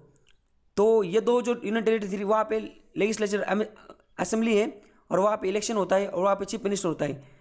और बाकी काफ़ी पावर ऐसे है वो जो सेंट्रल गवर्नमेंट के पास है। जैसे दिल्ली में पुलिस जो है, पुलिस लैंड, ये हमारा जो सेंट्रल गवर्नमेंट है उनके पास है, होम मिनिस्ट्री के पास, वो दिल्ली गवर्नमेंट के पास नहीं। तो यूनियन टेरिटरी जो होती है उनके पास फुल पावर नहीं होती। और बाकी जो यूनियन टेरिटरी नहीं, चंडीगढ़, अंडमान वगैरह, यहाँ पे चीफ मिनिस्टर नहीं, यहाँ पे सेंट्रल गवर्नमेंट एक एडमिनिस्ट्रेटर अपॉइंट करती है और वही सारा काम करवाता है उसमें। अब पहले कितनी थी? 7 थी, अब 9 हो गई। 9 कैसे? क्योंकि जो जम्मू कश्मीर था, जम्मू कश्मीर का जो स्टेटस था वो निकाल दिया है स्टेट का भी, और उसको 2 यूटी में कन्वर्ट किया है। तो वो क्या मैटर है वो हम सारा देखेंगे। तो चलिए देखते हैं आज का जो लेक्चर ना, इसमें हमें ये 4 आर्टिकल्स देखने हैं, आर्टिकल 1, 2, 3, 4। इस आर्टिकल में हम क्या देखने वाले मैं आपको ऊपर बताता हूँ। देखो हमारे इस आर्टिकल में हम ये देखने वाले कि हमारे देश में स्टेट कैसे बनता है। अगर कोई बना हुआ स्टेट है उसको अगर कम ज़्यादा करवाना है, मतलब उसकी साइज़ कम करवानी या ज़्यादा करवानी, वो किसी की जाती है। अगर हम कल किसी देश को जीत लेते और उसको हमारे देश में एज अ स्टेट ज्वाइन करवाना है तो वो कौन से आर्टिकल में आता है? कल अगर हमें ऐसा लगा कि हमारी किसी स्टेट की बाउंड्री अल्टर करवानी, वो कैसे करेंगे? किसी स्टेट का अगर नाम चेंज करवाना है तो वो कैसे किया जाता है? काफ़ी स्टेट जो थे, जैसे कर्नाटका, इसका नाम पहले मशहूर था तो बाद में कर्नाटका किया गया है। ये कैसे किया जाता है? जैसे अभी आपको पता होगा कश्मीर जो है 370 आर्टिकल 370 को हटा गया, और वहाँ पे जो कश्मीर में आपने सुना होगा, ऐसा बोला गया कि होम मिनिस्टर ने पार्लियामेंट में कि आज से ये जो कश्मीर स्टेट है, ये जम्मू कश्मीर जो स्टेट था, ये 2 यूटी का बन गया यूनियन टेरिटरी। तो फिर वो कैसे किया गया पार्लियामेंट में? उसको उसके लिए कुछ बिल, मतलब पार्लियामेंट में बिल रखा गया होगा ना, तो किस आर्टिकल से उसको पावर मिली थी? तो ये सारी चीज़ें हम इसमें देखने वाले हैं। समझ गए? कॉन्स्टिट्यूशन मैंने बताया था आपको, कॉन्स्टिट्यूशन अमेंड किया जाता है आर्टिकल 368 में, बट कुछ ऐसी चीज़ें जो सिंपल मेजोरिटी से होती है, जिसको आर्टिकल 368 को हाथ लगाने की जरूरत नहीं, वैसे ही वो चेंज होती है सिंपल मेजोरिटी से। तो वो सारा चीज़ें ना, आप पूरा वीडियो अंत तक देखें, आपको पूरी चीज़ें क्लियर हो जाएंगी। तो ये कितने 4 आर्टिकल हमें देखने हैं, इसको एक एक को देखना है बहुत डिटेल में। समझ गए आप? अब वापस यहाँ पे आते हैं, तो देखो यहाँ पे लिखा है कि ये जो मैंने आपको बताया ना कि 25 पार्ट्स और 12 शेड्यूल, तो हमारा जो ये टॉपिक है आज का, यूनियन एंड इट्स टेरिटरी, ये पहले पार्ट में डाला गया है। पहला पार्ट और पहला शेड्यूल, इसको इस पहले पार्ट और पहले शेड्यूल में ये 4 आर्टिकल आते हैं, आर्टिकल 1 to 4, और जो है यूनियन एंड इट्स टेरिटरी इस चैप्टर में। अब इसको हमें पूरा देखना है। अब जब हमें आज़ादी मिली थी ना, उस टाइम पे ना हमारे देश में सिर्फ कितना 14 स्टेट से और 6 यूटी थी। मतलब आज़ादी मिलने के बाद 5-6 साल बाद, जैसे कब 10 साल बाद ऑलमोस्ट 1956 में हमारे देश में 14 स्टेट्स थे और 6 यूनियन टेरिटरीज थी। अब आज के डेट में कितने? लगभग 28 स्टेट है और 9 यूनियन टेरिटरी। तो इतने कैसे बढ़े? इसको बढ़ाया मतलब इसको कुछ पार्लियामेंट्री फंक्शनिंग करके बढ़ाया गया होगा ना। जैसे किसी स्टेट को डिवाइड किया तो डायरेक्ट ऐसे थोड़ी कि आज से बोला कि महाराष्ट्र के जैसे विदर्भ एक स्टेट बनेगा और महाराष्ट्र अलग स्टेट बनेगा, ऐसे थोड़ी होगा। उसको पार्लियामेंट में बाकायदा एक बिल लाना पड़ता होगा। तो वो बिल ऐसे बताया जाता होगा कि देखो इस आर्टिकल में, जैसे आर्टिकल 2 में पावर दी गई है कि आप किसी भी स्टेट की बाउंड्री को अल्टर, आर्टिकल 3 में पावर दी गई है किसी भी स्टेट की बाउंड्री को अल्टर कर सकती है, उसका नाम चेंज कर सकती है। तो वहाँ पे बिल रखा जाएगा, तो सारे मेंबर ऑफ पार्लियामेंट उसको वोट करेंगे और मेजोरिटी उससे वो बिल पास होगा। तो ये जो सारी पावर है ना, हमारे देश के जो लैंड है, यूनियन एंड टेरिटरी, मतलब स्टेट यूनियन टेरिटरी और पूरा यूनियन हमारा देश, उसको छेड़खानी करने के लिए उसको एक तो नाम चेंज करना है, या उसको 2 स्टेट में बांटना है, या कोई नई टेरिटरी हम लेते हैं उसको ऐड करना है। ये सारी पावर इस 4 आर्टिकल्स में। समझ गए भाई आप हम क्या पढ़ने वाले हैं आज के लेक्चर में? हम आज के लेक्चर में ये पढ़ने वाले हैं कि हमारा देश का जो स्टेट है उसकी बॉर्डर हमें अगर चेंज करनी हो, उसका नाम चेंज करना हो, कल अगर हम जैसे नेपाल को हम लूट लेते हैं तो उसको अगर हमारे देश में ऐड करना हो, अलग स्टेट बनाना हो, तो ये सारी चीज़ें ना ये 4 आर्टिकल में लिखी हुई, इस 4 आर्टिकल के हिसाब से सारी चीज़ें चलती है। तो अभी चलो आगे चलते देखते हैं एक को। देखो ये जैसे मैंने बताया आपको पार्ट फर्स्ट में और ये फर्स्ट शेड्यूल में, और टॉपिक का नाम है यूनियन एंड टेरिटरी, और उसका आर्टिकल्स कितने इसमें 1 to 4। अब देखो ये 4 आर्टिकल देखने हैं, तो एक एक को डिटेल में देखने हैं यूनियन एंड टेरिटरी में। अब जैसे पहला आर्टिकल है, यहाँ पे देखो यहाँ लिखा गया है, पहला जो आर्टिकल है ना उसमें दिया गया है name and territory of union, मतलब name and territory of union. Union जो कि सारी टेरिटरी और उसके नेम है, मतलब टेरिटरी ऑफ यूनियन, यूनियन के अंदर जितने भी लैंड आती उसके नेम्स दिए गए पहले आर्टिकल में। तो उसमें क्या क्या दिया है? अब पहले आर्टिकल के वापस सब टॉपिक है, मतलब पहला आर्टिकल में पहला पॉइंट, दूसरा पॉइंट, तीसरा पॉइंट, और तीसरे में वापस 1 to 3। समझ गया? देखो यहाँ पे पहला आर्टिकल है, उसमें दिया गया है ये यहाँ पे दिया गया है कि पहला आर्टिकल में इंडिया यूनियन ऑफ स्टेट्स, जिसके नाम दिया गया है कि इंडिया का जो नाम है वो क्या है, इंडिया का नाम इंडिया भी और भारत भी। दूसरा पॉइंट दिया गया बड़ा आर्टिकल में कि state and union territory there of shall be specific in the first schedule. ऐसे लिखा गया है कि ये जो सारे स्टेट है और यूनियन टेरिटरी इसको हमने फर्स्ट शेड्यूल में डाला गया है। तीसरा पार्ट है फर्स्ट आर्टिकल का, जिसमें लिखा गया है पहली चीज़ है तीसरे आर्टिकल में, मतलब पहले आर्टिकल में जो तीसरा पॉइंट है उसमें पहली चीज़ है यूनियन टेरिटरी ऑफ स्टेट्स, सारे स्टेट की जो टेरिटरी वो पहले आर्टिकल के तीसरे पॉइंट में, तीसरे टॉपिक में दूसरा पॉइंट है union territory specified in the first schedule, और तीसरा टॉपिक है such as other union territory में भी एक्वायर, और बाकी कुछ यूनियन टेरिटरी जिसको हम अगर एक्वायर करते हैं फ्यूचर में वो इसमें लिखी गई। अब देखो इसको एकदम समझने की कोशिश करते हैं एक एक को। इसमें क्या लिखा गया देखो, पहला कि भारत जो है ना name and territory of union, ये पहला आर्टिकल पूरा आर्टिकल है। अब उसका पहला पॉइंट क्या है, ये बोलता है कि हमारा जो देश है ना उसका नाम क्या है, यूनियन ऑफ भारत नाम है उसका, और उसका नाम इंडिया भी। तो उसका नाम भारत और इंडिया ऐसे क्यों लिया गया है, मतलब दो नाम क्यों लिए गए? देखो क्या हुआ था, जब कॉन्स्टिट्यूट असेंबली की जो हमारी चल रही थी डिबेट, उसमें कुछ लोगों ने बोला कि हमारा जो देश बनेगा नया, इसका नाम है ना हम ट्रेडिशनल नाम रखेंगे भारत। समझ गए? वाइल कुछ लोग क्या बोले मॉडर्न नेम रखेंगे इंडिया। तो 2 गुट तैयार हो गए उसमें कॉन्स्टिट्यूट असेंबली में। तो उन्होंने बोला किसी ने बोला कि भारत नाम रखना चाहिए, किसी ने बोला इंडिया नाम रखना चाहिए। तो फिर उन्होंने क्या कर दिया, सर्वसम्मति से कॉन्स्टिट्यूट असेंबली में क्या कर दिया, दोनों का भी सुन लिया और मिक्स नाम रख दिया। बोला भारत भी रख दो, इंडिया भी रख दो, जैसा यूज़ करना है वैसे यूज़ करो, समझ गए। तो हमारे देश का नाम भारत भी है और इंडिया भी, और जो क्या है यूनियन ऑफ स्टेट है, जो है ना भारत में क्या है, जो सारे स्टेट है उसका ये यूनियन है, मतलब एक बना सारे स्टेट के जो मतलब एक यूनियन है, उसके अंदर इतने स्टेट्स आते हैं, समझ गए। उसके बाद क्या है दूसरा टॉपिक लिखा है कि ये जो सारी टेरिटरी ना इंडिया के अंदर, ये सारी टेरिटरी ना फर्स्ट शेड्यूल में डाली गई, मतलब हमारे कॉन्स्टिट्यूशन का जो फर्स्ट शेड्यूल है उसमें ये सारे टेरिटरी यूनियन की जो सारे टेरिटरी वो उसमें डाली गई। और तीसरा पार्ट जो है उसमें क्या लिखा गया है, उसमें लिखा गया है कि टेरिटरी, इंडिया की जो टेरिटरी उसमें क्या क्या आता है। तो पहली चीज़ आता है स्टेट, समझ गए भाई आप। आर्टिकल पहले का जो तीसरा पार्ट है उसमें जो पहला उसमें तीसरा पार्ट जो है उसमें लिखा गया है कि इंडिया जो देश है उसमें कौन सी टेरिटरी आती। तो उसमें आता है पहली चीज़ आती है स्टेट्स, दूसरी चीज़ आती है यूनियन टेरिटरी। जो 7th अमेंडमेंट जो आई थी इंडियन कॉन्स्टिट्यूशन की उसमें डाला गया था कि यूनियन टेरिटरी भी इंडिया का मतलब पार्ट है।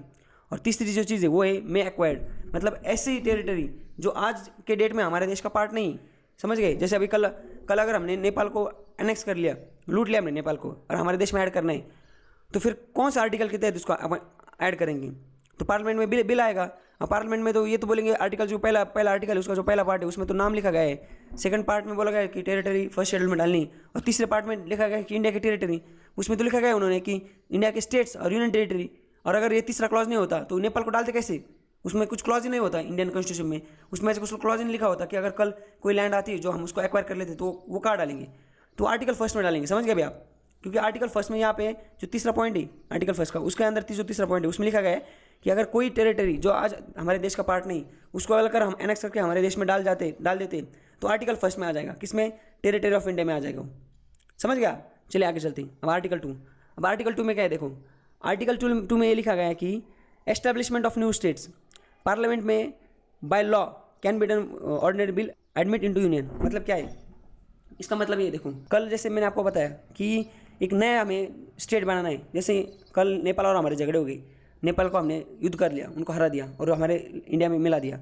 अब नेपाल जो है इनको हमारे इंडिया में मिलाना है, तो मिलाएंगे कैसे, अब मिलाएंगे कैसे, ऑर्डिनरी बिल बोला इधर, ऑर्डिनरी मतलब जहाँ पे सिंपल मेजोरिटी होती, तो हम क्या करेंगे, अब नेपाल को मिलाना है, तो उसके लिए हमारे जो गृह मंत्री होम मिनिस्टर ना हमारी पार्लियामेंट में एक बिल लाएंगे। उस बिल में वो लिखेंगे कि अभी हमने हमारे देश ने, हमारा जो पड़ोसी देश है उसको, उसकी जो टेरिटरी उसको एक्वायर कर लिया है। अब 2 क्वेश्चन यहाँ पे, कि पहला क्वेश्चन है कि एक टेरिटरी एक्वायर किया तो उसको आर्टिकल, कौन से आर्टिकल के अंदर वो ऐड करने की बात करेंगे। और पहला चीज़ होम मिनिस्ट्री क्यों, मतलब हमारे देश के होम मिनिस्ट्री क्यों बिल पास करेंगे, क्योंकि ये जो सारा मैटर ना यूनियन एंड टेरिटरी, ये जो लैंड का सारा मैटर ना ये होम मिनिस्ट्री के अंडर आता है। आपने देखा होगा जब आर्टिकल 370 को जब रिवोक करने की बात चल रही थी, तो पार्लियामेंट में जो सारा बिल वो सारा जो प्रोसेस चल रही थी ना, वो सारे अमित शाह कर रहे थे, समझ रहे आप, क्योंकि वो हमारे देश के गृह मंत्री हैं, तो होम मिनिस्ट्री के अंडर आता है सारा मैटर। तो इसलिए ये अमित शाह ही बिल लाएंगे। और बिल कौन सा होगा, कॉन्स्टिट्यूशन अमेंडमेंट बिल होगा या ऑर्डिनरी बिल होगा। इसके लिए कॉन्स्टिट्यूशन को चेंज करने की जरूरत नहीं, आप इस बात को समझिए। मतलब कल अगर हम पाकिस्तान को हरा देते या नेपाल को हरा देते और उनको अगर हमारे देश में ऐड करना है तो कॉन्स्टिट्यूशन को चेंज करने की जरूरत नहीं, एक ऑर्डिनरी बिल पास करेंगे। अब यहाँ तक क्लियर है, बिल लाएंगे, उस बिल में वो लिखेंगे कि हमारा जो आर्टिकल 2 है उस आर्टिकल 2 में हमें पावर दी गई है कि नया कोई भी एक टेरिटरी हम अगर एक्वायर करते हैं तो उसको इंडिया में हम ऐड करने की, समझ रहे क्या, power to admit a new and एक पावर है कि नया स्टेट बनाने की पावर भी आर्टिकल 2 में दी गई है, और उसको हमारे यूनियन में ऐड करने की पावर भी किसकी है, आर्टिकल 2 में दी गई है। अब आर्टिकल 3 वो नहीं, देखो यहाँ पे आर्टिकल फर्स्ट में यहाँ पे तो लिखा हुआ है, कहाँ गया वो, कहाँ गया, यहाँ पे देखो मे एक्वायर, मतलब आर्टिकल फर्स्ट में क्या है, आर्टिकल में फर्स्ट में सिर्फ name and territory, article first में ये पावर नहीं दी गई कि इसको ऐड करना है तो आर्टिकल फर्स्ट के तहत करेंगे, समझ रहे आप। आर्टिकल फर्स्ट में क्या दिया है कि ये जो सारी यूनियन टेरिटरी, मतलब हमारे देश में जो टेरिटरी, उसमें भले वो यूनियन टेरिटरी हो या स्टेट हो या कोई स्टेट एक्वायर्ड लैंड हो, उसका सिर्फ नेम वो लिखा गया है कि चल वो लिखा जाएगा। देखो ये सिक्किम था, इसको हमने ऐड कर दिया था इंडिया में, ये पौंडीचेरी था, इसको ऐड कर दिया था इंडिया में, अभी इंडिया का पार्ट है। पर इसको ऐड करने की जो पावर है ना, एक्सटर्नल बोल रहा हूँ मैं, तो एक्सटर्नली कोई भी लैंड अगर एक्वायर करते, जैसे नेपाल का एग्जाम्पल था, तो गृह मंत्री बिल लाएंगे, उस बिल में वो लिखेंगे कि आर्टिकल 2 जो है उसने हमें पावर दी गई है पार्लियामेंट को। अब पार्लियामेंट फिलहाल हमारी गवर्नमेंट है, पार्लियामेंट को पावर दी गई है कि आप कोई भी एक्सटर्नल अगर लैंड है उसको अगर आप एक्वायर करते हो तो आप आर्टिकल 2 के तहत इसको आपके स्टेट में मिला सकते हो और उसको नया स्टेट बना सकते हो, समझ गए आप।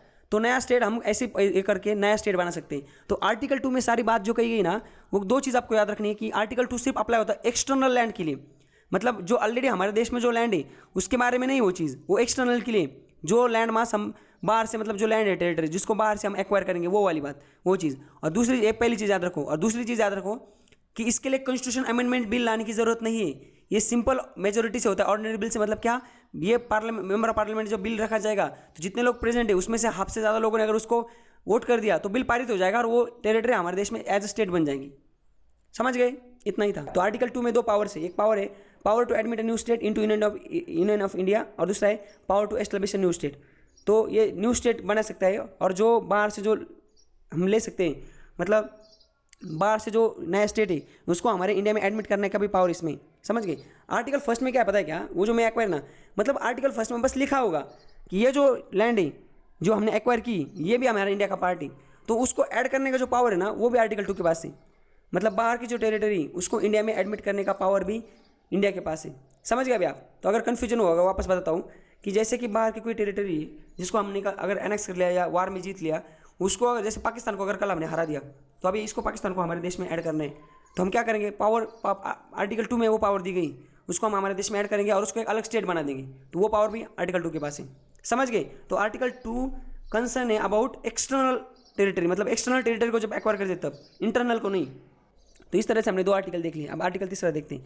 अब तीसरे आर्टिकल में वही चीज़ जो आर्टिकल 2 में क्या था, एक्सटर्नल, मतलब आर्टिकल 2 में हमने ये देखा कि अगर हम कोई एक्सटर्नल टेरिटरी उसको अगर एक्वायर कर लेते हैं तो उसको अगर हमारे देश में मिलाना है हमें, तो आर्टिकल 2 से हम उसको मिला सकते हैं। और आर्टिकल 3 में ये लिखा गया है कि हम अगर कोई इंटरनल टेरिटरी, जैसे हमारे देश का कोई ऑलरेडी पार्ट जैसे महाराष्ट्र है, तो अगर कल महाराष्ट्र अगर कल बोलता है कि हमें ना ये जो विदर्भ है उसको अलग स्टेट बनना है, उसको हमारे अलग स्टेट बनाना है, तो अगर कोई भी स्टेट है उसके अगर कोई भी स्टेट है उसकी अगर साइज़ है, एरिया अगर उसको इंक्रीज़ करना है, उसका एरिया घटाना है, इसकी बाउंड्री को अल्टर करना है, जैसे अभी कल अगर हम बेलगावी है जैसे, तो वो किसी और कर्नाटक को दे रहे हैं या कर्नाटक हमें दे रहा है, तो बाउंड्री को अल्टर करना पड़ेगा ना। या कोई हमारा विदर्भ है वो मध्य प्रदेश में ऐड करवाते हैं, समझ रहे, तो अल्टर मतलब ऐसा अल्टर करवाना है या किसी स्टेट का नाम चेंज करना है। समझ गए। कल अगर हमें कोई भी स्टेट है हमारे देश का उसको अगर सेपरेट करना है, देखो सबसे पहले तो ये सेपरेट दो स्टेट में सेपरेट करना है, या दो सेपरेट हुए वाले स्टेट जो है उसको मिलाना है, समझ रहे, या यहाँ पे देखो दो यूनियन टेरिटरी को मिलाना है, या एक स्टेट को दो स्टेट में बांटना है, या समझ रहे क्या, या एक स्टेट को एक यूनियन टेरिटरी या एक स्टेट में डिवाइड करना है। ऐसा अगर करना है तो ये सारी जो पावर है ना ये आर्टिकल 3 में आती। नेम भी चेंज करना है किसी स्टेट का, ये थी। तो मुझे एक बात बताओ, अभी जो हमारे जम्मू कश्मीर है उसमें जो कांड हुआ था, तो हमारे जो गृह मंत्री अमित शाह जी, इन्होंने जम्मू कश्मीर में जो कांड कर दिया था, मतलब इन्होंने जम्मू कश्मीर को जो दो स्टेट में दो यूनियन टेरिटरी में डिवाइड कर दिया था, एक यूनियन टेरिटरी जम्मू कश्मीर और दूसरी लद्दाख, तो किस स्टेट के किस आर्टिकल को यूज़ करके किया था पता है क्या, आर्टिकल 3 को यूज़ करके किया था। समझ गए आप। तो आर्टिकल 3 को यूज़ करके हम हमारे स्टेट के कोई भी स्टेट है, हमारा देश का कोई भी स्टेट है, उसको दो पार्ट में डिवाइड कर सकते हैं, दो स्टेट को मिला के एक स्टेट बना सकते हैं, या एक स्टेट को दो यूनियन टेरिटरी में भी डिवाइड कर सकते हैं। किसी भी स्टेट का एरिया बढ़ा सकते हैं, एरिया घटा सकते हैं, किसी और स्टेट के साथ एरिया अल्टर कर सकते हैं बाउंड्री उसके, या उसका नेम चेंज कर सकते हैं। जैसे एग्जांपल है मद्रास था, हमारा जो तमिलनाडु उसका नाम था मद्रास 1969 तक, उसके बाद उसका नाम हमने चेंज कर दिया तमिलनाडु। कब, आर्टिकल 3 के अंदर। समझ गए आप। देखो यहाँ पे दिया हुआ है आर्टिकल 3 के अंदर, देखो यहाँ पे लिखा हुआ है क्या, नया स्टेट बना सकते हैं सेपरेटिंग एनी स्टेट को डिवाइड करके, उसके बाद एरिया बढ़ा सकते हैं, एरिया घटा सकते हैं, बाउंड्री अल्टर कर सकते हैं और नाम चेंज कर सकते हैं। तो आर्टिकल 3 तक हमने देख लिया। देखो आर्टिकल 4 क्या बोलता है। आर्टिकल 4 में लिखा है any law refer to article 2 और 3 shall contain such a provision for the amendment of first schedule and fourth schedule as may be necessary to give effect to provision of law and may be contain such a supplemented incidental and consequential provision. दूसरी line लिखी गई है कि देखो यहाँ पे दूसरी line लिखी है कि इसको ना जब हम नया स्टेट वगैरह ऐड करते तो आर्टिकल 4 में ऐसे लिखा गया है कि आर्टिकल 2 और 3 इन दोनों में अगर आपको कुछ भी करना है तो उसको आर्टिकल 378 जो कि बोलता है कि अमेंडमेंट्स ऑफ कॉन्स्टिट्यूशन, तो इसको आर्टिकल 368 के तहत नहीं ट्रीट किया जाएगा। इसका मतलब क्या होता है, इसका मतलब होता है देखो यहाँ लिखा गया है कि bill can be pass without restoring any special procedure. मतलब आर्टिकल अगर आपको कोई भी अमेंडमेंट करनी होती ना तो अमेंडमेंट के लिए ना आर्टिकल 368 है। इस 368 के बाद में लिखा गया है कि कॉन्स्टिट्यूशन को अमेंडमेंट कैसे करना है, बिल कैसे लाना है, कैसे चेंज करना है। तो इसमें लिखा गया है कि भले आप अगर कोई बिल पास करते हो पार्लियामेंट में, किसके लिए, आर्टिकल 2 और 3 को यूज़ करके लैंड टेरिटरी के चक्कर, मतलब उससे रिलेटेड अगर कोई बिल पास करते हैं पार्लियामेंट में तो वो सिंपल मेजोरिटी से पास होगा, उसको एक ऑर्डिनरी बिल के तहत लिया जाएगा, उसको अमेंडमेंट के तहत नहीं लिया जाएगा। समझ गए। तो स्टेट का नेम भी चेंज किया जा सकता है बिना अमेंडमेंट किए गए। समझ आप? तो जो आर्टिकल 2 और 3 है, आर्टिकल 4 में ऐसे लिखा गया है कि आर्टिकल 2 और 3 में यूज करके आप कुछ भी करो तो उसके लिए 368 को हाथ लगाने की जरूरत नहीं, मतलब अमेंडमेंट करने की जरूरत नहीं कॉन्स्टिट्यूशन को, वो सिंपल मेजोरिटी से भी हो सकते हैं। तो ये था आर्टिकल 4। तो इस तरह से हमने आर्टिकल 1, 2, 3, 4 तो इस तरीके से हमने आज के लेक्चर में यूनियन एंड इट्स टेरिटरी, ये वाला जो पॉलिटी का टॉपिक था, इसको कवर कर लिया। और आज के वीडियो में बस इतना ही। Thank you so much, enjoy.